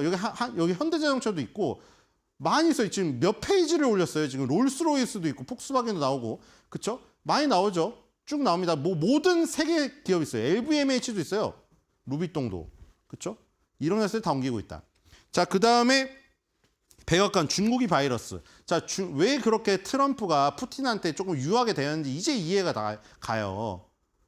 제가. 왜냐면 여기서 만약에 중국을 지금 대응하기도 힘든데 버거운데 만약에 러시아랑 척을 져버리면 굉장히 어렵지 않습니까? 이제 완전히 작정을 한 것 같아요. 자 램릭이라고 시험관 유출 이걸 갖다가 여기다 올렸습니다. 백악관 홈페이지에다가. 이건 완전히 그냥 중국을 보내버리겠다는 얘기인데 지금 이 실험실 유출이라는 이 우한 폐렴이라는 그거를 이제 코로나 바이러스로 바꿨잖아요. 이 지금 이렇게 내용이 나와 있습니다. 1, 2, 3, 4, 5번이 있고 이거는 자연 발생한 게 아니라는 거예요. 결국 여기 우한 시장 있죠. 여기 시장이랑 연구소가 이 정도 거리인데 결국 연구소에서 이걸 만들어냈다는 겁니다. 지금 트럼프랑 공화당이랑 이 트럼프의 백악관이 주장하는 겁니다. 이걸 갖다 올려버렸어요. 그리고 트럼프의 역대 최고 여론조사 수치 감사해요라고 올렸는데 역대 최고 여론조사 수치 뭔지는 지금 안 올렸어요. 자 이번 주에 일정입니다. 미국 주요 경제지표 국제통화기금과 세계은행의 봄 회의가 시작됩니다. 자, 화요일부터는 이제 그 실적들이 달리기 시작합니다. 테슬라, SAP, GE 에어로스페이스, 버라이즌, 그리고 캐피탈원, 로키드 마틴, 인투이티브 서지컬 실적 발표입니다. 실적 발표 엄청 많아요. 수요일 날 스탠다드 앤 푸어스 글로벌 플래시 미국 PMI 발표되고 신규 주택 판매, 연방주 정비제도 베이지북 발표됩니다. 그리고 연준 총리들 연설 쫙 있고 필립 모리스 인터내셔널, IBM, AT&T, 서머피셔, 사이언티픽, 치폴레 실적 발표 있고요. 자 끊임이 없어요. 목요일 날은 초기 수당 청구 수축이 있고요. 연준 총재 연설도 있고 자 실적 발표가 많아요. 구글 발표 있고 프록트앤갬블, 티모바일, 펩시코, 아메리칸항공, 머크, 컴캐스트 이런 거 발표 있고 인텔도 있네요. 자 금요일입니다. 금요일도 안 끝나요. 소비자 심리 최종 지수 일단 나오고 자 ABB, HCA 헬스케어의 콜게이트, 파몰리브, 차터 커뮤니케이션즈 실적 발표입니다. 자 이번 주에 실적 발표 완전히 꽉 차 있고요. 자 여러분들이 가장 주목하시는 건 이거겠죠. 테슬라가 과연 실적 발표가 어느 정도 나오는 것인가. 그다음에 보잉. 자 이번에 관세 때문에 피해봤다는 업체들 굉장히 많죠. 보잉을 안 받아들여가지고 노키아도 나오고 아메리칸 에어라인스에다가 자 인텔의 실적이 발표됩니다. 그다음에 ABB도 나오고요. 구글까지. 굉장히 중요한 기업들의 실적 발표가 상당히 많습니다. 그래서 이번 주는 주목을 하셔야 될 것으로 생각이 되고요. 자 트럼프가 부활절을 맞이해서 뭐 기도회도 열고 만찬도 했는데 트럼프의 속 생각은 하느님에게 이런 얘기를 하지 않았을까요? 트럼프, 관세의 고난이 끝나면 미국은 위대하게 부활할지니.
예, 오늘 좀 관세에 관련된 특집 대담을 준비를 했습니다. 지난번에 한번 나오셔서 여러분들께서 되게 많은 호응을 좀 보내주시던 생크션 랩 조의진 대표님 모시고요. 지금 관세 이 문제가 여러분께서 한번 느끼실 것 같긴 합니다만 뭔가 조금 이제 변화가 좀 보이는 타이밍인 것 같습니다. 일단 지난주까지는 계속 던졌죠. 뭐 상호관세, 품목관세 때릴 거야, 뭐 등등 이렇게 던지다가 지난주 좀 주춤한 그런 모습을 보였습니다. 뭐 이런 상황에서 이제 이 관세와 관련돼서 좀 개별적인 협상들, 이를테면 지난주에 일본 있었고요. 이번 주에는 이제 우리가 2+2, 한미 2+2 이제 협상을 한다고 지금 부총리하고 산업장관이 지금 미국으로 좀 가 있는 상태고요. 그렇기 때문에 이제 지난번 주에 있었던 일본의 이 협상과 관련해서 이제 우리 쪽에 좀 유추해볼 만한 내용들을 전체적으로 좀 아시아권 국가들의 대미 관세 협상 관련된 부분들 조금 점검을 해보고 우리 쪽에서 어떤 부분들을 레버리지로 삼아야 될지 이런 부분들 얘기 좀 해보면은 조금 더 여러분들께서 이번 관세 이슈와 관련돼서 시장을 좀 바라보실 때 좀 도움이 될 만한 그런 어떤 포인트들을 잡을 수 있을 거라 생각이 듭니다. 네, 조의진 대표와 말씀 나눠보겠습니다. 어서 오십시오, 대표님. 네, 안녕하십니까? 예. 일단은 일본 거를 먼저 한 다음에 평가를 해보고 우리 쪽 얘기를 좀 전망을 하는 게 좋을 것 같습니다. 예. 뭐 신문에 나온 내용들을 좀 정리를 해보면 대략 일본이 허를 찔렸다. 네. 뭐 이제 그런 얘기들 위주로 해서 네. 뭐랄까 이게 좀 뉘앙스 느낌은 일본이 미국과의 협상에서 조금 말렸다라는 식의 분위기로 우리 쪽에서는 포커스를 좀 맞추던데 일단 조 대표님은 일본과 미국과의 관세 협상은 어떻게 좀 평가하세요? 네, 저는 사실 이것도 사실은 정치입니다. 어떤 그렇죠. 경제적인 게 아니고 지금 이건 정치가 맞물려 돌아가는 거거든요.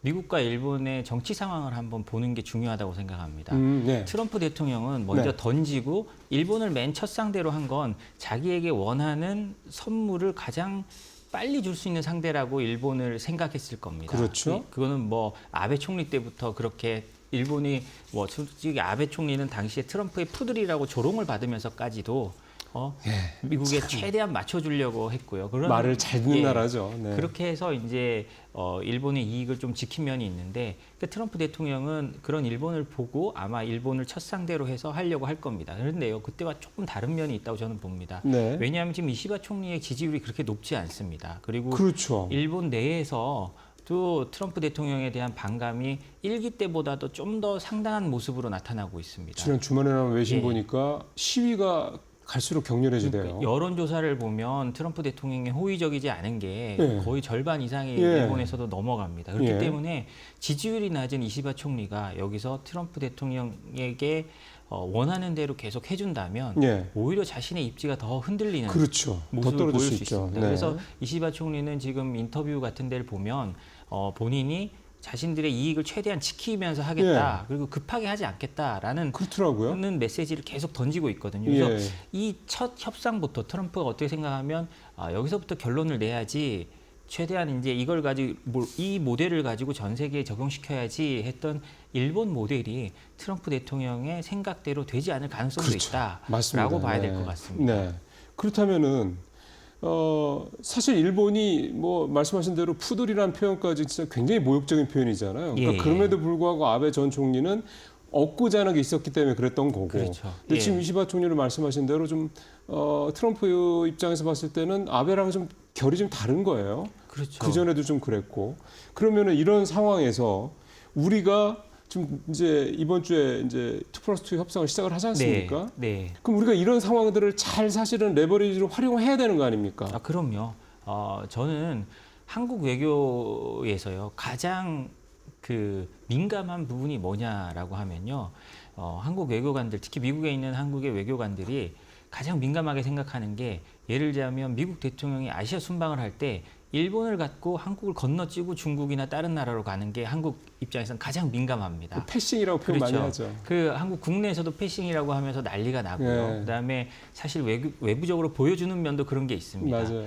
그런데 이걸 돌이켜 생각을 해보면요, 우리 입장에서는요, 일본이 먼저 한다면 그래? 그러면 일본이란 제일 좋은 벤치마크가 있는 겁니다. 생각해 볼 수 있는. 예, 그러니까 일본이 하는 걸 보고 그만큼만 해도 사실 우리가 어떻게 생각하면 잘한다고 할 수 있습니다. 왜냐하면 일본은 우리가 주는 것 이상으로 주면서 얻어낼 건데 예. 우리는 아, 일본 저 정도 해줬으니 우리를 꼭 저만큼 해달라. 그럼 미국에서도 사실 제가 미국 트럼프 1기 때 워싱턴 특파원을 했는데 그 쭉 지켜보면요. 늘 그거였습니다. 아, 일본이 저렇게 하면 한국이 그럼 우리도 이렇게 해줘. 라는 게 한국 외교의 가장 기본이거든요. 그러면 우리도 일본이 하는 걸 보고 할 수 있고 일본이 늘어지면 우리도 늘어질 수도 있는 그렇죠. 겁니다. 그래서 이럴 때는 사실 눈치만 잘 봐도 중간 이상은 가는 상황이고요. 그리고 오히려 지금 우리가 이제 대선 전국에 들어가고 우리 한국 국내 정치도 좀 어지럽잖아요. 그러면 우리가 이제 네. 이 국내 정치란 핑계를 대면서 시간을 좀 끌어갈 수 있는 그런 것도 있다고 생각을 합니다. 그렇게 말씀을 하셔서 그런 거 이시바 총리가 그 일본 경제사절단 가서 갑자기 트럼프가 끼어들고 방위백이 추가로 안건 집어넣고 이러면서 그 판을 흔들어 놨잖아요. 예. 그리고 일단 돌아왔는데 예. 그때 이시바 총리가 보고받고 난 다음에 했던 내용이 아 이거 시간 오래 걸릴 것 같다. 예.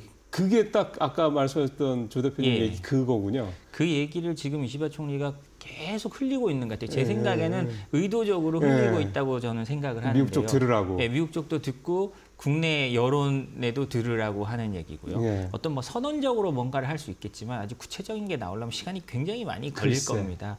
그래서 저희는 뭐 한국 입장에서는 아, 일본이 저렇게 하는데 우리도 좀 시간을 달라라고 하면서 네. 계속 뭐 우리 나름대로 시간을 끌어가는 게 국익에는 가장 맞지 않을까 싶습니다. 약간 딜레이 전략이라고 그래야 되나요? 예, 그렇게 급하게 우리가 서두를 거 전혀 없다. 아, 그럼요. 예, 그 보고 해야죠. 부분은 뭐 정부 쪽에서도 일부 얘기가 좀 나오고 있는 것 같고 또 하나 이제 우리 정부 협상 관련돼서 하나만 더 여쭤본다 그러면 지금 정부에서 레버리지로 삼으려고 그러는 게 알래스카 LNG 프로젝트. 네. 우리도 어쨌든 참여하는 쪽 뭐 등등등 뭐 그런 식의 그것도 뭐 적극적으로 그렇죠. 참여한다는 얘기는 아니고 예, 뭐 맞습니다. 해야 되지 않을까 등등 이런 예. 식이고 그다음에 뭐 미국에서 우리한테 가장 크게 원하는 게 조선 쪽 협력 이런 거잖아요. 네, 네.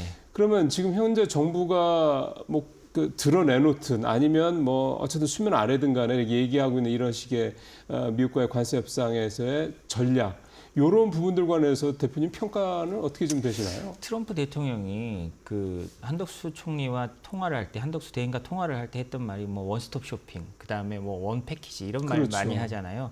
트럼프 이 일본과도 마찬가지입니다. 일본과도 할 때 갑자기 방위비 얘기를 꺼냈다고 하는데요. 사실 저는 일본에서 그걸 놀랐다고 하는데 그렇게 놀랐을까는 그렇죠. 싶습니다. 예, 저도 왜냐하면 좀 그런 의심이 들어요. 우리가 모두가 네. 트럼프가 모든 걸 방위비랑 연결시키는 거를 눈으로 계속 봐왔는데 갑자기 일본이 우리가 놀랬다?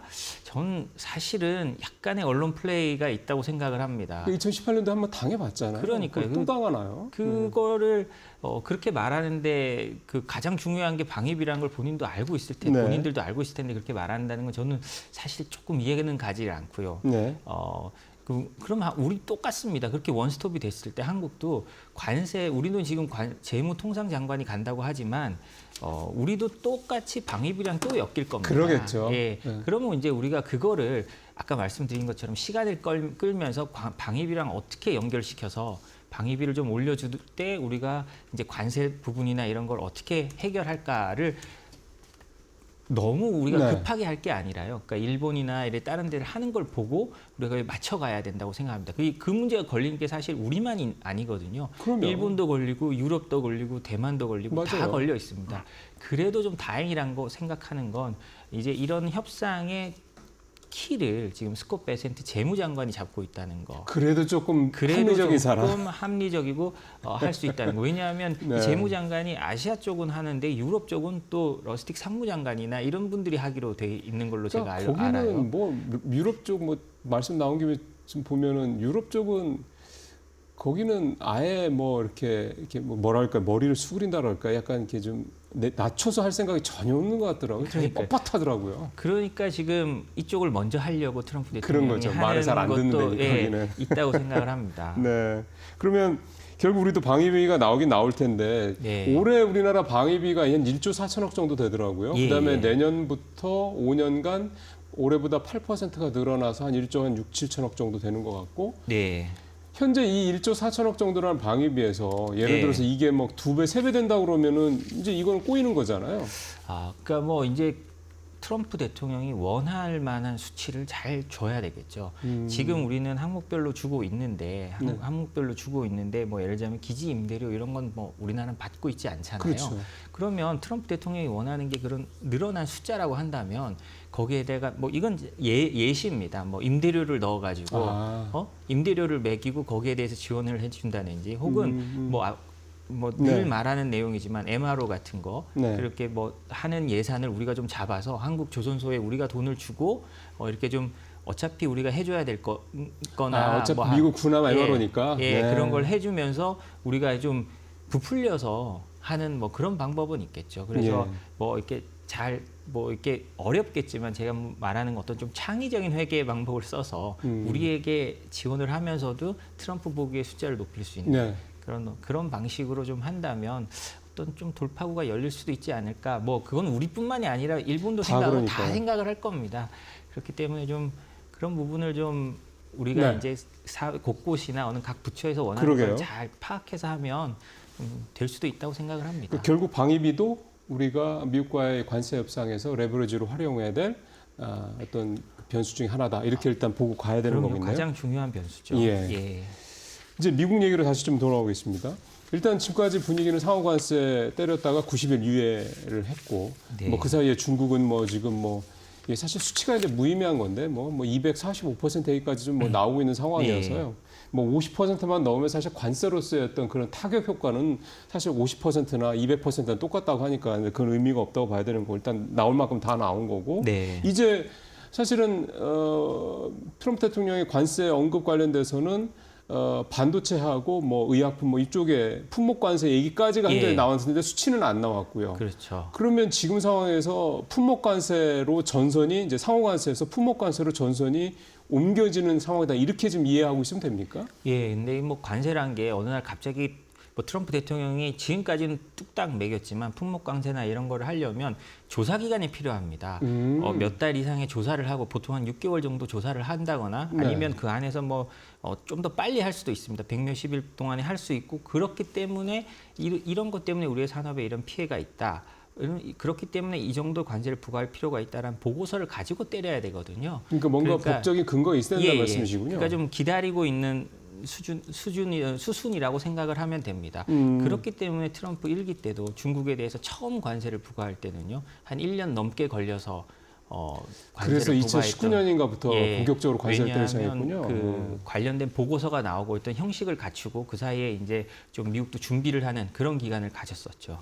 그렇다고 그러면 지금 일단 그때 제가 기억으로 트럼프가 한 2주 전에였나 이번 주쯤에 관세 관련된 반도체 그러니까 품목 관세 관련돼서 얘기를 할 것 같은데 그 대표님 말씀대로라면 이번 주에 반도체니 의약품이니 쪽에 관세에 대한 그 품목 관세에 대한 구체적인 얘기가 나오기가 쉽지 않을 구체적인 건 나오지는 않을 것 같습니다. 저번에 이제 조사하라고 얼마 전에 행정부가 그 얘기는 사인을 했거든요. 나왔죠. 그게 이제 하기 위한 빌드업이라고 보면 됩니다. 예. 그러면 일단 관세와 관련돼서는 이제 상호 관세는 유예했으니까 앞으로 어쨌든 뭐 3개월은 준비할 시간이 가능한 거고 그다음에 품목별 관세는 말씀하신 대로 조사 기간이 적어도 3개월에서 6개월 이상 필요하기 때문에 그것도 좀 하반기로 이제 넘어갔다고 봐야 되는 거고 그럼 일단 관세에 관련된 리스크는 이를테면은 이제 한풀 꺾였다 뭐 이렇게 우리가 좀 봐도 되겠습니까? 네, 지금 뭐 수면 아래로 잠시 내려간 거고요. 근데 그렇지만 뭐 언제든 다시 올라올 수 있습니다. 예를 들자면 트럼프 1기 때 트럼프 대통령이요. 중국과 협상하다가 처음에는 그래 90일 연기해줄게라고 연기를 한번 했다가요. 그 다음에 자동으로 연장될 때쯤 돼서 중국이 우리를 존중하지 않는 것 같다라고 하면서 다시 매긴 적이 있어요. 지금 이것도 뭐 연기해놨지만요. 네. 트럼프 대통령이 아까 말씀드린 것처럼 일본도 잘 안 되고 유럽도 잘 안 되고 우리도 잘 안 되고 뭐 다 안 되는 상황에서 짜증이 난다. 그렇죠. 그리고 너무너무 화가 난다. 그러면 왜 세상이 왜 우리를 존중하지 않느냐, 미국을 존중하지 않느냐라고 하면서 다시 또 관세를 뭐 일시적으로 부과한다든가 이렇게 나올 수도 있습니다. 그렇죠. 그렇기 때문에 트럼프 대통령의 1기 때를 보면 지금 뭐 유예하거나 뭐 조사해서 좀 나중에 매긴다고 해서 안심할 건 아니라고 생각을 합니다. 그러니까요. 그러다 보니까 지금 중국 얘기를 좀 계속 하셔서 저도 좀 그 부분을 좀 짚어봐야 될 필요가 있는 게 일단 그동안에 나왔던 모습은 중국이 미국의 어떤 공세, 그러니까 약간 굉장히 공격적인 어떤 그런 거에 대해서 반응하는 게 되게 좀 뭐라 해야 될까요? 여유가 있다는 표현이 좀 그렇긴 한데 그렇게 막 급작스럽거나 굉장히 뭐 호들갑 떨거나 당황하거나 굉장히 감정적에 이러지 않고 되게 차분했고요. 그러면서 때릴 보복은 다 때리고 결국 히토류 수출 네. 차단 예. 여기까지 지금 나온 상태고요. 그러면은 지금 이런 식에 대해서 지금 나오는 얘기는 뭐 트럼프도 우리는 전화 기다리고 있어고 네. 백악관 대변인이 그렇게 얘기하더라고요. 근데 중국도 미국이 좀 우리를 인정해 주길 바란다 뭐 그런 식의 얘기를 하고 있는 네. 상태고. 그럼 현재 미국과 중국 간의 이 관세와 관련된 대치 상황이 예. 서로 힘겨루기를 하는 거긴 할 텐데 예. 이거 어떻게 좀 앞으로 진행이 될까요? 저는 솔직히 이게 굉장히 어렵다고 생각합니다. 왜냐하면 우리가 어떤 경제 주체들끼리 합리적인 판단을 해서 하는 게 아니고요. 지금 이건 그렇죠, 어떤 그렇죠. 두 정치적 지도자의 자존심 싸움이 만약에 돼간다라고 하면 그것도 어떤 절대적 권력을 가진 시진핑이라는 그다음에 체면을 아주 중요시하는 지도자의 입장에서 그렇죠. 네. 쉽게 응하지 않을 수가 있습니다. 제가 그렇죠. 늘 말하는 건데요. 제가 뭐 정치부 기자를 오래 했었는데 한 10년 넘게 했었는데 하면서 어떤 정치적 리더 그다음에 어떤 그 중에서도 이 민주사회에서도 독점적 권력을 가질 수 있는 정치적 리더의 생각은 일반인들이 알기가 굉장히 어렵습니다. 왜냐하면 그분들은 그 안에서도 당신이 잘한다는 얘기만 계속 듣고 있기 때문에 맞아요. 인해장막에 쌓여 있죠. 확증 평양이 그렇죠. 뭐 대통령이 아니라도 그냥 보통의 정치인이라도 어떤 뭐 개파의 수장 정도 되는 정치인이면 확증 평양에 갈 수밖에 없습니다. 네. 그런데요, 트럼프는 밥 먹으러 갈 때도 기립박수를 받는 사람입니다. 왜냐하면 말하라고 해서 트럼프 대통령이 점심 저녁을 먹는데 밥 먹으러 가면 꼭 이 사람들 많은 식당에 본인 자리에서 먹는데요. 근데 네. 밥 먹으러 갈 때도 이제 트럼프를 한 번이라도 보기 위해서 거액을 내고 온 사람들이 있다가 트럼프가 들어오면 기립박수를 치거든요. 그게 너무 익숙한 사람이에요. 시진핑 어떻겠습니까? 그렇기 때문에 이 두 사람의 결정은 우리가 생각하는 일반적인 결정, 어떤 경제적이나 뭐나 이런 결정이 아닐 가능성이 높습니다. 그렇기 때문에 이 대결이 빨리 풀리면 좋겠지만 어떤 특별한 계기가 없다면 그럴 계기가 없고 서로의 감정만 자극하게 된다면 의외로 굉장히 오래 갈 수 있는 그런 가능성도 있습니다. 그러면 그 말씀은 적어도 지금 2026년에 미국에 2026년 예. 11월인가요? 미국 중간 네. 선거 있고 예. 물론 임기는 전체가 4년입니다만 예. 그러면 최소 내년 말까지는 이런 대치 상태가 갈 수도 있다라는 말씀인 거고 길면은 진짜 임기 내내 갈 수 있다 이런 말씀이 되는 거네. 제가 늘 하던 말인데요. 어떤 고위급 탈북자에게 들은 적이 있는데 전 세계에서 그 협상을 가장 잘하는 사람이 누구냐라고 한다면 누굴 것 같으세요? 저는 탈북자면 김정은이라고 얘기하실 김정은이라고 것 같아서. 하는 그분이 왜 김정은이라고 말하냐? 그분은 그 협상 과정을 잘 아는 분인데 북한은 50년을 가지고 계획을 세웁니다.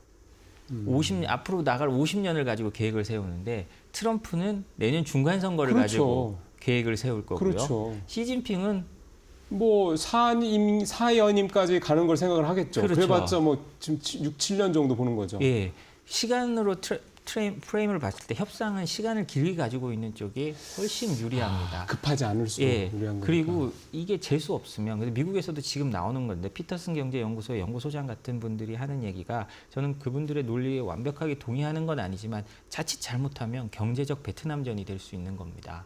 계속 소모전이라는 말씀이네요. 그렇죠. 그리고 이렇게 말씀드리는 게 이 전쟁의 우위는 분명히 미국이 갖고 있습니다. 그렇죠. 왜냐하면 바잉 파워가 있고 힘이 더 세니까요. 그렇죠. 그건 뭐 명확합니다. 그런데 경제적 베트남전이 된다는 이유는 뭐냐? 베트남전에서 제가 해석하는 건 이렇습니다.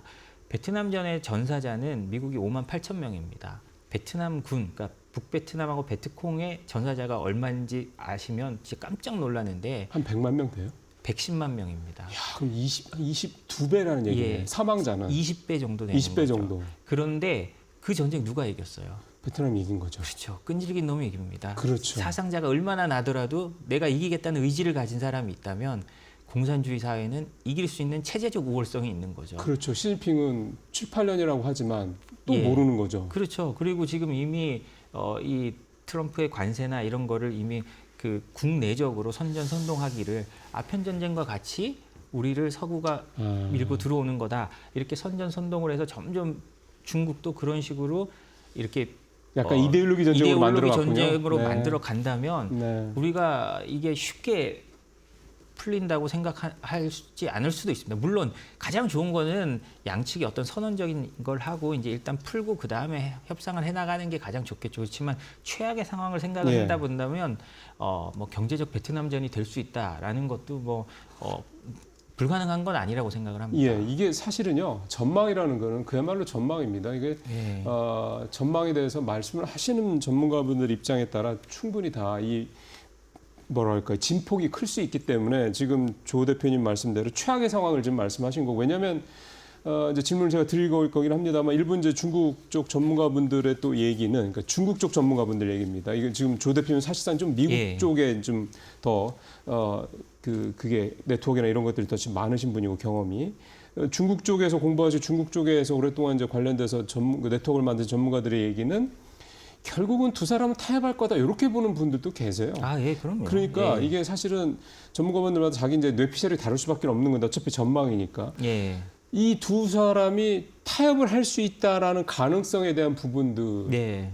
충분히 있다고 봤을 때 예. 그게 되려면 네. 나름 서로 좀 전에 말씀하신 대로 최악의 상황으로 안 갈 만한 뭔가 서로 간에 예. 자기들의 명분이나 체면을 세워줄 만한 것들이 필요할 거잖아요. 그렇죠. 그게 뭐가 있을까요? 저는 서로를 이해할 만한 협상 대표가 우선 생겨야 된다고 생각을 합니다. 아. 왜냐하면 지금은 트럼프 대통령은 본인이 앞서 나가 있는 형국이잖아요. 네. 그러면 뭐 제 생각엔 중국 입장에서는 굉장히 부담스러울 겁니다. 네. 지금 뭐 일본과의 그 협상에도 트럼프 대통령이 그냥 불쑥 껴들어가지고 네. 하고 그러는데 사실 중국 입장에서는 자신들이 보고 믿을 수 있는 어떤 협상 대표가 미국에 세워지고 네. 그러면 본인들도 움직여서 그에 맞는 협상 대표를 만들 것 같습니다. 최근에 리청강인가요? 예. 그 WTO 대사를 했던 사람이로 대표 그 협상 대표단 단장이라고 그래야 되나요? 그 네, 바뀌었다고 얘기를 들었는데 예. 그 전에 있던 양반은 조금 강경파였고 대미 예. 강경파였고 그러니까- 이런 것들이 하나의 조짐인가요? 아, 그럼요. 그런 것도 다 조짐이라고 생각합니다. 그런데 이제 가장 중요한 거는 미국 쪽에 누가 될 것인가. 일기 때는 스티븐 무누신 그때도 재무장관이었습니다. 그때 재무장관이었죠. 예, 그게 왜 그러냐? 처음에는 USTR 대표나 이런 분들이 그 최전선에 있는 건 아니었지만 계속 하다가 그러니까 안 풀리는 겁니다. 그렇죠. 그러니까 그때도 무누신 장관이 들어가서 그때 무누신 장관을 글로벌리스트라고 굉장히 비판을 많이 했거든요. 네네. 그런데도 결국 무누신 장관이 들어가면서 풀렸습니다. 지금도 베센트 장관이 지금 일본이나 우리나라나 이렇게 하게 되듯이 그렇게 되듯이 이제 조금 더 중국이 신뢰할 만한 그리고 좀 합의할 만한 사람을 보내주고 거기에 대해 트럼프 대통령이 힘을 실어주고 어떤 이런 대리인의 과정을 통해서 한번 걸러지는 게 있다면 합의할 가능성이 높다고 생각합니다. 뭐 시진핑 입장에서도 지금 이 상황에서 죽으라고 싸우고 싶을 가능성은 없다고 저는 보거든요. 아까 처음에 말씀하셨던 미국 내 이 반발 움직임이 갈수록 거세지는 것도 신경 쓰일 것 같아요, 이제. 예, 트럼프 대통령 입장에 신경은 쓰이겠습니다만 저는 약간 그런 거는 좀 미국의 그 언론 지형도가 보수에게 약간 진보 굉장히 쪽으로니까. 진보 쪽으로 굉장히 가 있어서 그렇다고 생각합니다. 왜냐하면 음. 제가 여기 나오기 전에도 봤는데 리얼 클리어 폴리틱스라고 그 미국 여론조사 같은 거를 모아놓은 그런 사이트들 같은 데서 보면 트럼프 지지도가 물론 떨어졌습니다. 처음부터 많이 떨어졌지만 일기 때와 비교해 보면 아직 그 정도는 아니거든요. 그래요? 예. 그래서 그리고 뭐 당연히 이런 거를 공화당 지지층 내에서도 이렇게 과격한 정책은 반길 리가 없잖아요. 네. 그럼에도 불구하고 지지율이 40%가 넘어가고 일기 때보다는 여전히 잘 버티는 걸 보면 트럼프의 견고한 지지층이 아직 흔들리는 그런 상황은 아닌 것 같습니다. 사실 그 콘크리트 지지층이라는 게 있잖아요. 예, 미국도 예. 뭐 우리도 한 30% 서로 뭐 진보 보수 다 얘기하는데 미국도 마찬가지고. 네. 그렇다 그러면은 현재 일본도 그랬고 우리도 그렇고 어쨌든 예. 베센트 장관하고 그리어 USTR 대표 이렇게 좀 두 사람씩이 보통 좀 들어가는데 이 구조는 그러면 이를테면 이 구조가 아마 중국이랑 협상할 때도 아마 갈 가능성이 높다는 그렇죠. 얘기인데 현재 상태로 예. 본다면 그럼 이 두 사람의 구조는 비교적 협상의 가능성, 타협의 가능성이 있는 구조라고 보세요? 아, 그건 잘 모르겠습니다. 일기 때도 그 USTR 대표가 너무 강경하니까 재무장관이 처음에는 밀렸다가 나중에 들어왔거든요. 문우신 얘기하시는 예. 거죠? 네. 그러니까 지금도 베센트 장관은 아마 좀 유화할 거고 그리어 USTR 대표는 강경할 겁니다. 네.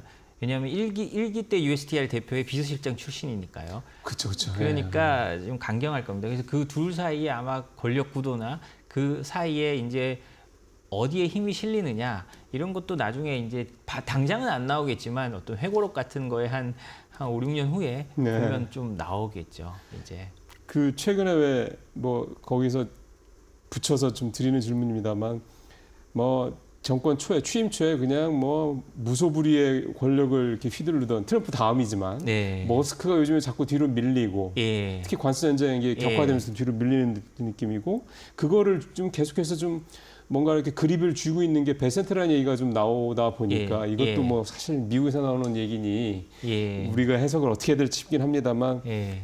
그러면 베센트가 조금씩 뭐가 파워를 키워가고 있는 걸로도 보세요, 대표님도? 뭐 현 시점에서는 조금 그래 보이는데요. 뭐 사실 권력과 정치는 생물입니다. 한국에도 뭐 우리 그 대통령 과정 되면 보잖아요. 누가 네. 핵심이다 그랬다 좀 지나면 또 바뀌고 지금은 또 누구에게 줄 선다 그러고 계속 그런 게 있는데 미국이라고 다른 건 하나도 없습니다. 권력의 속성은 네. 똑같으니까요. 네. 이건 앞으로 좀 지켜봐야 될 문제라고 생각을 합니다. 자, 이제 마무리를 좀 해야 될 것 같습니다. 지금 상황이 뭔가 약간 좀 과도기? 뭔가 네. 좀 이제 라운드가 1라운드가 끝나고 지금 이제 구석에 앉아서 코너에 앉아서 좀 뭐 이렇게 물도 좀 마시다 뱉고 뭐 이러는 과정인 상황인 것 같아요. 이제 2라운드가 이제 좀 있으면 시작이 된다는 얘기인데 우리도 협상 이제 곧 들어가고 2라운드를 전망을 해본다면 1라운드 때보다는 이 트럼프 쪽의 공세 수위가 조금 더 둔화될 여지가 있다. 또는 더 이제 아까 말씀하신 것처럼 말들을 잘 안 들으니까 더 세게 갈 거다. 이 둘 중으로만 놓고 본다면은 대표님은 그냥 직관적으로는 어떤 느낌이 드세요? 저는 조금은 낮아질 가능성이 있다라고는 생각은 듭니다. 그러니까 트럼프 입장에서도 지금 취임한 지 100일이 그렇죠. 됐고요. 그리고 네. 이제 하기 때문에 뭔가 하나쯤은 보여줘야 되거든요. 그러기 위해선 이제 좀 어떤 선언적인 으로 나올 만한 나라들과 뭐 우리가 이런 식으로 앞으로 하겠다라는 걸 선언적으로 해놓고 이제 그 다음에 세부 협상을 쭉 들어가겠죠. 아무리 그 빨리 협상을 한다 그래도 이게 뭐 최소 몇 달, 뭐 길게는 뭐 1년씩, 1, 2년씩 걸리지 이렇게 바로 결론 낼 수 있는 것들이 사실은 네. 세부 협상으로 들어가면 하나도 없거든요. 그렇기 때문에 일단 선언적인 걸 먼저 하는 식으로 해서 긴장을 좀 낮춰가는 그런 방식이 될 걸로 저는 생각을 합니다. 그 정도만 해도 참 그나마 좀 다행이지 않을까라는 생각이 예, 드는데 그렇게 다행히 생각합니다. 요즘 시장은 뭐 대표님도 보시겠지만 일단 관세 리스크는 한풀 좀 그래도 꺾인 것 같아서 네, 그나마 네. 다행이라는 생각이 좀 듭니다. 네, 오늘 관세 2라운드에 좀 접어들었다라는 좀 점에서 조이션 생크션 랩 대표와 함께 현재 상황을 좀 분석을 해보고 향후 전망까지 말씀 들었습니다. 대표님 말씀 잘 들었습니다. 예, 감사합니다.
네, 마켓 비하인드로 이어가도록 하겠습니다. 이번 시간에는 김영재 유진투자증권 서울 더비엠센터 이사와 이야기 나눠보겠습니다. 이사님 어서 오세요. 네, 안녕하십니까. 네, 이번 한 주는 좀 실적으로 바쁠 것 같습니다. 일단 지난 한 주 동안의 시장의 분위기 어떠했는지 좀 간략하게 짚어봐야 될 것 같은데요. 한 주간의 시장은 분위기 어땠을까요? 네, 지난주 시장은 반등의 좀 연장성상이었다라고 볼 수가 있겠는데요. 코스피가 2.1%, 코스닥은 무려 3.2% 상승했고 금요일 휴장을 한 미국을 제외한다면 글로벌 증시가 거의 비슷한 수준의 상승률로 마감을 했다라고 보시면 될 것 같습니다. 환율은 1.8원 하락해서 1,424원대를 기록했고 미국 10년물 국채금리는 4.333%로 다시 좀 하락하는 모습을 보였고 WTI는 배럴당 64달러로 상승세가 좀 강하게 나타났다고 할 수가 있겠습니다. 지난주 주요 이슈로는 파월 의장의 급격한 금리 인하를 고려하지 않고 있다고 발언하면서 파월 풋 기대감이 좀 소멸 되었는데 그럼에도 불구하고 한국 중국과의 대화 기대감이 좀 나타나면서 증시 반등에 성공하는 모습을 보였습니다. 미국 3월 소매 판매가 예상을 소폭 상회한 1.4% 전월 대비 플러스로 일단 본격적인 관세 부과 이전에 미리 좀 자동차라든지 전자기기를 사놓으려는 선침의 영향을 받았다는 분석이 있는데 한국 소매 판매는 좀 둔화될 가능성이 있다고 보고 있는 상황입니다.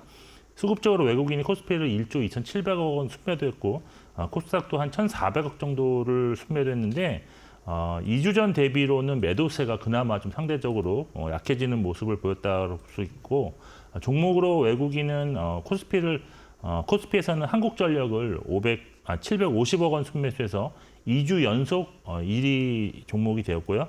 LIG 넥스원 540억 원, SK텔레콤도 한 390억 순매수했습니다. 반대로 SK하이닉스를 3,400억 정도 순매도해도 가장 많이 팔았고요. 삼성전자가 2,650억, 한국항공우주 780억 순으로 순매도했습니다. 코스닥에서는 ABL 바이오를 310억 원, 그다음에 페트론을 220억 순매수해서 2주 연속 순매수 1위, 2위를 기록했다는 특징이 있었고요. 반대로 레인보우 로보틱스 290억, 네이처스를 230억 순매도해서 순매도 상위 1, 2위를 기록했습니다. 결론적으로 지난주는 좀 반도체를 포함한 전기전자와 철강금속, 2차 전지를 제외한 대부분 업종이 좀 강세였다라고 정리할 수 있겠습니다. 네, 이렇게 지난 한 주의 전반적인 증시 상황부터 체크를 해봤습니다. 그렇다면 이번 한 주 우리가 좀 주목해봐야 되는 이슈들과 이벤트 어떤 것들이 있을지도 궁금한데요. 이번 한 주는 어떤 것들 좀 중점으로 보고 계실까요? 네, 이번 주는 뭐 아무래도 실적이 좀 될 것 같고 아무래도 관세 협상도 좀 있을 것 같은데 일단 반등의 연장선이 될 확률이 좀 있다고 보고 있고요. 그리고 이제 이번 주 이제 주요 보면 이벤트를 보면 관세 협상이 이번 주에 이제 시작되는데 어떤 뉴스가 나오는지 주목하실 필요가 있을 것 같습니다. 그리고 이번 주에는 미국 빅테크 기업과 한국 주요 기업들의 실적 발표가 있는데요. 미국에서는 테슬라, 아마존, 인텔 등이 실적 발표하고 국내 기업으로는 뭐 SK하이닉스와 현대중공업, KB금융 등의 실적 발표가 시장의 관심을 받을 것으로 일단 보고 있는 상황입니다. 그리고 22일에는 12조 2천억으로 확대된 추경이 국회에 지금 제출되는데 주로 AI와 민생 안정 자금 집행으로서 한국 국내 소비 경기 반등 기대감이 좀 나타날 수도 있을 것 같습니다. 그리고 이제 마지막으로 25일에 미국 아마케가 시작되는데 주로 전임상 자료들이 발표될 것으로 보고 있는데 참가하는 기업은 물론 바이오 업종 전반적인 투자 심리 개선이 나타날 수도 있다라고 보고 있는데 만일 참가 기업이 학회 개최 이전에 좀 상승률이 좀 나올 경우에는 재료 노출 가능성도 염두에 두신 매매 전략이 필요하다라고 보고 있습니다. 전반적인 투자 전략은 지수 반등을 고려한 매매 전략이 뭐 유효하다고 일단 보고 있고요. 관심 종목군은 관세 협상 관련주인 자동차와 그리고 현재 지금 진행 중인 대선 정부 관련해서 AI 정책주, 내수 업종, 그리고 제약 바이오 업종이라고 정리를 해드리겠습니다.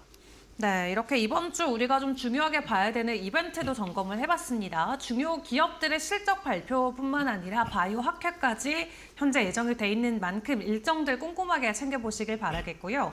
그렇다면 이슈별로 조금 더 깊이 들어가 보도록 하겠습니다. 이번 주에 일단 중요한 조선사들의 실적 발표가 준비가 돼 있는 가운데 미국의 중국 견제로 인해서 선박 제재가 이어지고 있잖아요. 해운 쪽이나 조선 쪽 앞으로 좀 어떻게 보실지도 궁금한데요. 네, 사실 지난주 후반부에 나왔던 것이 가장 큰 이슈가 되었던 것이 이제 미국이 중국 해운사라든지 중국산 선박을 보유한 해운사에 대한 입항 수수료를 부과하겠다는 내용이었는데 이것이 일단 지난 2월에 나왔던 것이 좀 더 구체화된 것인데 내용을 말씀드리면 일단 입항 수수료는 6개월 뒤인 10월 14일부터 단계적으로 부과되는데 중국 기업이 운영하거나 소유한 선박에는 톤당 50달러로 시작을 해서 2028년까지 140달러로 올리도록 설계되어 있습니다. 그리고 외국 기업 보유 중국산 선박의 경우에는 톤당 18달러로 시작을 해서 2028년 33달러가 되고 컨테이너 기준으로는 개당 120달러에서 시작해서 2028년 250달러로 증가하게 됩니다. 그리고 이제 뭐 자동차 운반선 같은 경우는 차 한 대당 150달러를 내야 하는데요. 이러한 조치로 인해서 일단 중국 선박 비중이 낮은 해운사는 상대적으로 수혜가 가능할 것으로 보이는데 국내 HMM이 글로벌 선사 중에서 중국 선사 비중이 가장 낮기 때문에 미주 항로에서는 좀 수혜 가능성이 있다라고 볼 수가 있겠습니다. 그런데 이번 규제안은 지난번에 나왔던 것보다는 상당히 구체적이지만 규제 수위는 대폭 낮아진 것인데요. 앞으로 이제 5월에 또 이제 구체적으로 더 추가적인 방안이 나올 것인데 이때에도 더 완화되어 나올 가능성도 배제하지 못한다라고 보고 있습니다. 또한 글로벌 선사들이 회사를 분할하거나 또 신설하는 그런 걸로 인해서 중국산 선박에 대한 그런 규제를 좀 대응할 것으로 보이는데 아무래도 지금 현재 보유하고 있는 중국산 선박을 미주 항로가 아닌 동남아 항로나 유럽 항로에 대거 배치할 수 있기 때문에 미주 항로를 제외한 노선에서는 경쟁이 심화되면서 운임이 낮아질 가능성도 좀 있는 상황이다라고 볼 수가 있겠습니다.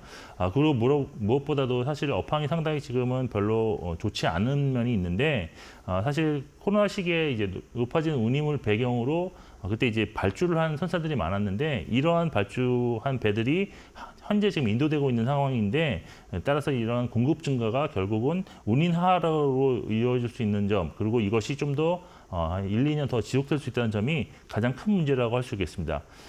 공급 측면에서도 문제가 있지만 사실 수요 측면에서도 약간 좀 문제가 있는데 일단 관세 부과 이전에 수출 수입을 많이 일으켰다고 볼 수 있기 때문에 현재 이제 관세 부과가 시작된 상황에서는 물동량 감소가 나타날 수 있어서 작년 호황이었던 해운사들의 실적은 향후에 역성장이 좀 불가피할 것으로 일단 보고 있는 상황입니다. 이런 전망이 사실 해운사 주가에 좀 잘 반영되어 있다라고 보고 있는데 호재성 제로가 나타났지만 단기에 반등에 그치는 이런 모습이 지난주에도 나타난 바 있습니다. 그리고 이번 규제안이 사실 지속적으로 실행될 수 있을까에 대해서는 좀 의문이 들 수가 있는 것 같은데요. 입항료 부과가 결국 이제 운임 상승으로 이어지겠지만 결국 이것이 제품 가격으로 전가될 수밖에 없는 점에서 미국인들이 피해를 보기 때문에 사실 10월 달에 이것을 실시할지에 대한 여부도 아직은 좀 불투명하다고 할 수 있겠습니다. 따라서 만약 이런 규제가 장기적으로 유지된다는 전제하에서는 국내 조선사들에게 발주하는 선사들이 증가해서 수혜가 될 것이지만 지금 오늘 보니까 외국계 리포트에서 나왔지만 규제 수위가 예상보다 훨씬 낮기 때문에 이러한 재료에 대해서는 크게 영향을 받지 않을 수도 있다는 점도 염두에 두시면서 투자 전략을 수정하실 필요가 있을 것 같습니다. 네, 이렇게 조선과 해운 쪽 우리가 어떻게 전략을 세우면 좋을지 좀 꼼꼼하게 전략을 함께해 주셨습니다. 그리고 또 시장 안에서 최근에 원자력 관련주들도 좀 강세를 이어가고 있는 분위기가 나타나고 있는데요. 어떤 좀 주요 원인들이 있고 해당 섹터는 저희가 어떻게 좀 접근을 해보면 좋을까요? 네, 사실 원자력이 지난주 후반부에 상당히 좀 좋았는데요. 그 이유는 아무래도 최근에 분위기 자체가 AI에 대한 투자에 대한 그런 증가 그런 요인들이 계속 부각되고 있는데 AI가 사실 발전함에 따라서 필수적으로 지금 따라오는 것이 이제 전력 소비가 증가한다는 점인데 결국 필요한 전력 소비를 워낙 공급받기 위해서는 발전소 건설이 필요한데 특히 이 중에서도 이제 원자력 발전이 가장 현실적인 대안으로 지금 보고 있는 상황입니다. 지금 최근 정부에서도 AI에 관련한 투자 계획을 많이 발표를 하고 있는데 뭐 GPU 1만 장을 구매한다는 소식도 있었고요. 또 정치권에서도 지금 대선 전국에서 여야 구분 없이 AI 투자 확대를 공약으로 지금 하고 있는 상황이기 때문에 결국 AI 투자가 원자력 발전소의 수요 증가로 귀결되는 것은 지금 공이 지금 나타나고 있는 현상이다라고 볼 수 있겠습니다. 그리고 또 이제 뭐 장기적으로 보게 되면은 탄소 중립과 관련해서도 원자력 발전에 대한 수요는 계속 늘어날 것인데요. 세계 각국이 지금 2030년 그리고 2050년까지 탄소 중립 목표를 설정해 놓고 있는 상황에서 화석 연료를 줄여야 하는 상황인데요. 대체 발전으로는 사실 뭐 신재생 에너지가 더 많이 있는 상황이지만 뭐 태양력 광이라든지 풍력 같은 경우는 기후 조건에 따라 출력이 좀 불안정하기 때문에 이 친환경으로 재분류된 원자력이 사실 가장 또 각광받을 수 있는 그런 발전이라고 할 수가 있겠습니다. 그리고 주요 국가, 그러니까 미국, 프랑스, 영국 같은 주요 국가들이 원전 정책을 좀 더 사용하는 뭐 이런 걸로 수정함에 따라서 기타 국가들로의 어떤 정책의 확대가 좀 나타나고 있는데요. 결국 시간이 지날수록 원전 설립을 위한 수요는 지속적으로 증가할 수밖에 없기 때문에 글로벌 경쟁력을 갖춘 우리나라 기업에 대한 러브콜이 좀 이어질 가능성도 있을 것입니다.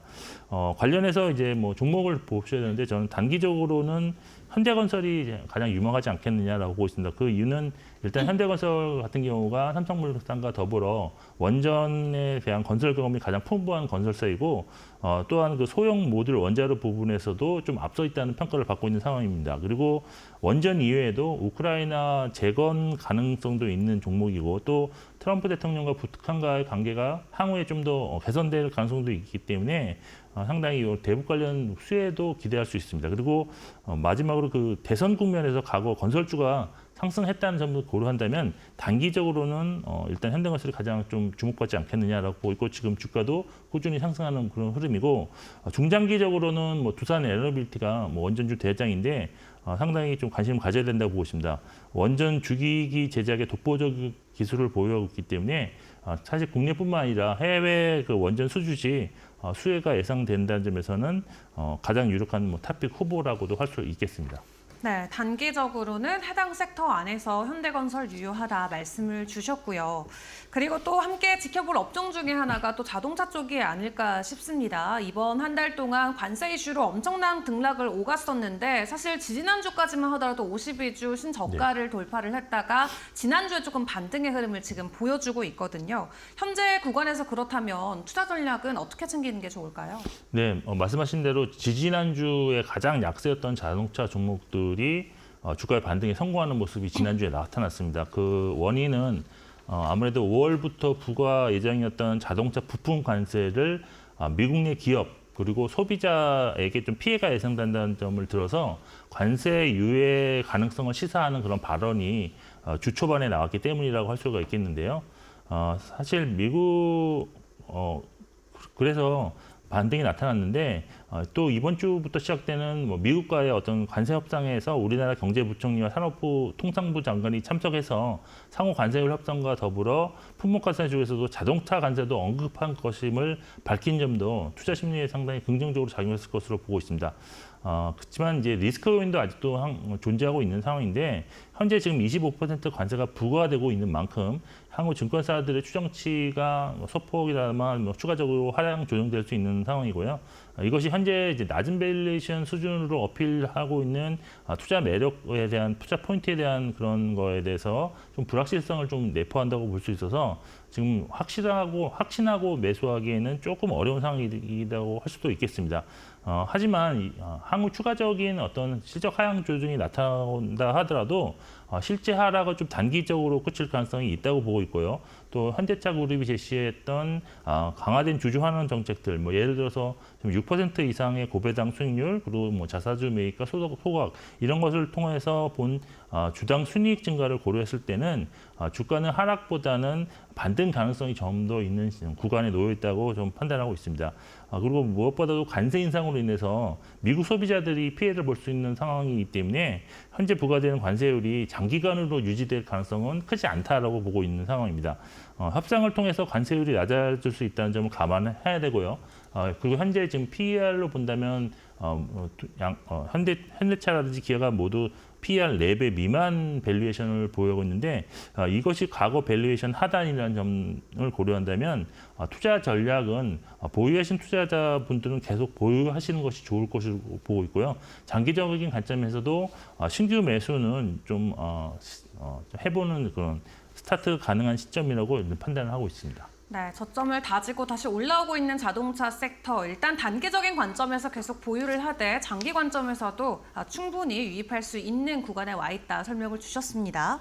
자, 그렇다면은 기술적인 분석을 통해서 어떤 종목과 업종들이 유망한지도 좀 이야기를 나눠봐야 될 것 같습니다. 이번 주는 어디 쪽을 보고 계실까요? 네, 일단 먼저 전체적으로 시장 전체적으로 본다면 사실 지난주와 거의 대동소이한데 일단 전체적으로 코스피가 상승 추세를 좀 힘겹게 방어하는 모습이 나타나고 있는데 이번 주에 역시 상승 흐름이 나와야 할 수밖에 없는 자리에 있는 상황입니다. 코스닥도 하락 추세 전환 이후에 지금 아직은 기술적 약세장을 유지하고 있지만 향후 1, 2주의 상승이 크게 좀 나타난다면 오히려 다시 추세가 상승으로 전환할 수 있는 중요한 구간이 되고 있는 상황입니다. 업종별로 일단 코스피에서 상승 추세를 유지하고 있는 업종은 음식료, 종이업, 목재, 기계, 운수장비, 유통, 전기가스, 건설, 통신, 증권, 서비스 업종인데요. 이들 업종 외에는 하락 추세를 좀 유지하고 있다라고 보시면 될 것 같고, 그중에서 상승 전환 가능성이 있는 업종은 섬유 의복 업종으로 이 업종만 지금 유일하게 지금 가능성이 있는 업종입니다. 그리고 코스닥에서 현재 상승 추세를 유지하는 업종은 기타 서비스, 건설, 운송, 오락문화, 음식, 담배, 출판, 매체, 목재, 제약, 비금속, 금속, 기계장비, 의료, 정밀기계, 운송장비 부품, 기타 제조 업종인데요. 이들 외의 업종은 아직 하락 추세를 유지 중이고, 이 중에서 이제 상승 전환 가능성이 있는 업종은 섬유 의류인데 코스피와 좀 비슷한 흐름이 나타나고 있다고 볼 수 있겠습니다. 시총 50위 내 종목으로서는 이제 코스피에서는 신규로 이제 추세가 상승 전환된 종목이 SK텔레콤이 있었고요. 삼성전자와 포스코홀딩스는 최초 눌림목 구간에 위치하고 있는 중입니다. 그리고 코스닥에서는 신규로 상승한 전환한 종목이 펄 어비스가 있었고요. 그리고 레인보우 로보틱스, 삼성전자, 스튜디오 드래곤은 지금 눌림목 구간에 위치하고 있는 종목들이었습니다. 그리고 코스피에서 신규로 추세가 좀 하락 전환한 종목이 좀 많이 나왔는데요. SK 하이닉스와 기업은행, SK 스퀘어, 카카오뱅크, 삼성전기가 있었고요. 또 향후 추세가 상승으로 전환할 가능성이 있는 종목은 방어주인 KTNG였습니다. 그리고 코스닥에서 신규로 추세 하락 전환한 종목은 케어정과 원익 IPS가 있었고요. 향후 상승 전환 가능성이 있는 종목은 실리콘투, VT, HK, 이노엔이 있었습니다. 지난주 시총 상위 종목들의 특징은 바이오가 3주 연속으로 강세 흐름을 보였다라고 볼 수가 있고요. 방어주인 통신주 역시도 2주 연속 흐름이 좋았고, 그리고 화장품, 자동차주가 강세로 좀 전환하는 그런 상황이고, 반도체와 IT 가전주들은 여전히 약세였다고 일단 정리를 해드리겠습니다. 네, 그렇다면은 이걸 우리가 좀 종목으로 접근을 해봤을 때는 어떤 종목들을 점검해 보는 게 좋을까요? 네, 지난 시간에는 제가 52주 신고가 종목 중에서 이제 유망 종목들을 소개해드렸는데 이번 주는 뭐 다양하게 추세가 상승 전환된 종목이라든지 아니면 아직은 상승 전환되지 않았지만 좀 흐름이 좋은 종목들로 좀 골라봤는데요. 첫 번째 종목은 SK텔레콤입니다. SK텔레콤은 기술적 상으로 보면 지금 지난 1월 중기 추세가 좀 하락 전환 이후에 지난주에 다시 상승 전환에 성공하는 그런 모습이 나타났다라고 보시면 될 것 같은데, 수급적으로 2월 이후에 외국인이 820억 원 순매수했지만 기관은 400억 정도 순매도를 했기 때문에 수급상이 뭐 썩 좋다라고 말씀드리긴 좀 어렵다고 보이지만 최근 방어주들의 반등에 동참하는 그런 모습이 나타나고 있는 상황입니다. 1분기 영업이익이 한 5,300억 정도 지금 예상되는데요. 이래서 컨센서스와 거의 부합할 것으로 보고 있고, 무엇보다도 안정적인 실적을 바탕으로 해서 올해 6%를 초과하는 배당 수익률이 기대된다는 점이 메인 투자 포인트라고 할 수 있겠습니다. 그리고 이제 두 번째 종목으로 FNF는 상승 전환 가능성이 있는 섬유 의복 업종에서 좀 골라봤는데요.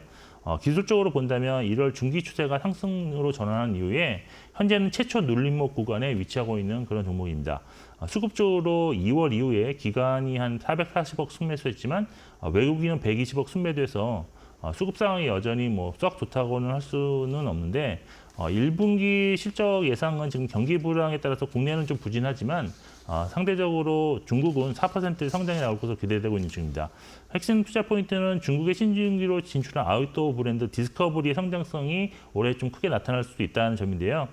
지난해에 대비해서 올해 이제 100호점까지 매장을 확장할 계획인데, 매장 출점이 하반기에 집중되었다는 점에서 기대감은 2분기부터 나타날 수 있을 것으로 보고 있습니다. 현재 주가가 지금 PER 한 6배 수준인데 과거 대비 큰 부담이 없다는 점도 참고하시면 좋을 것 같고요. 마지막으로 이제 아모레퍼시블을 지금 꼽아왔는데 이 종목 같은 경우는 3월 추세 하락 전환 이후에 예상 바닥을 기록한 이후에 반등에 지금 하고 있는데 아직까지 추세가 상승으로 전환하지는 않았습니다. 수급적으로는 기관이 150억 순매수한 반면에 외국이 2,280억 순매돼서 수급상은 뭐 썩 좋다고 할 수 없는 상황이고요. 1분기 실적이 지금 영업이익 컨센서스가 995억 원인데 이것에 부합할 것으로 좀 보고 있고요. 올해 전체 영업이익이 4천억 원 이상 예상됨에 따라서 2023년 저점 이후에 매년 거의 2배 가까운 성장이 지속될 수 있다는 점이 투자 포인트라고 할 수 있겠습니다. 네, 여기까지 김영재 이사와 함께했습니다. 오늘 도움 말씀 감사합니다. 네, 저희 마켓 시그널이 준비한 소식은 여기까지입니다. 저희는 내일 다시 찾아뵙고 인사드리겠습니다. 함께해 주신 여러분 고맙습니다.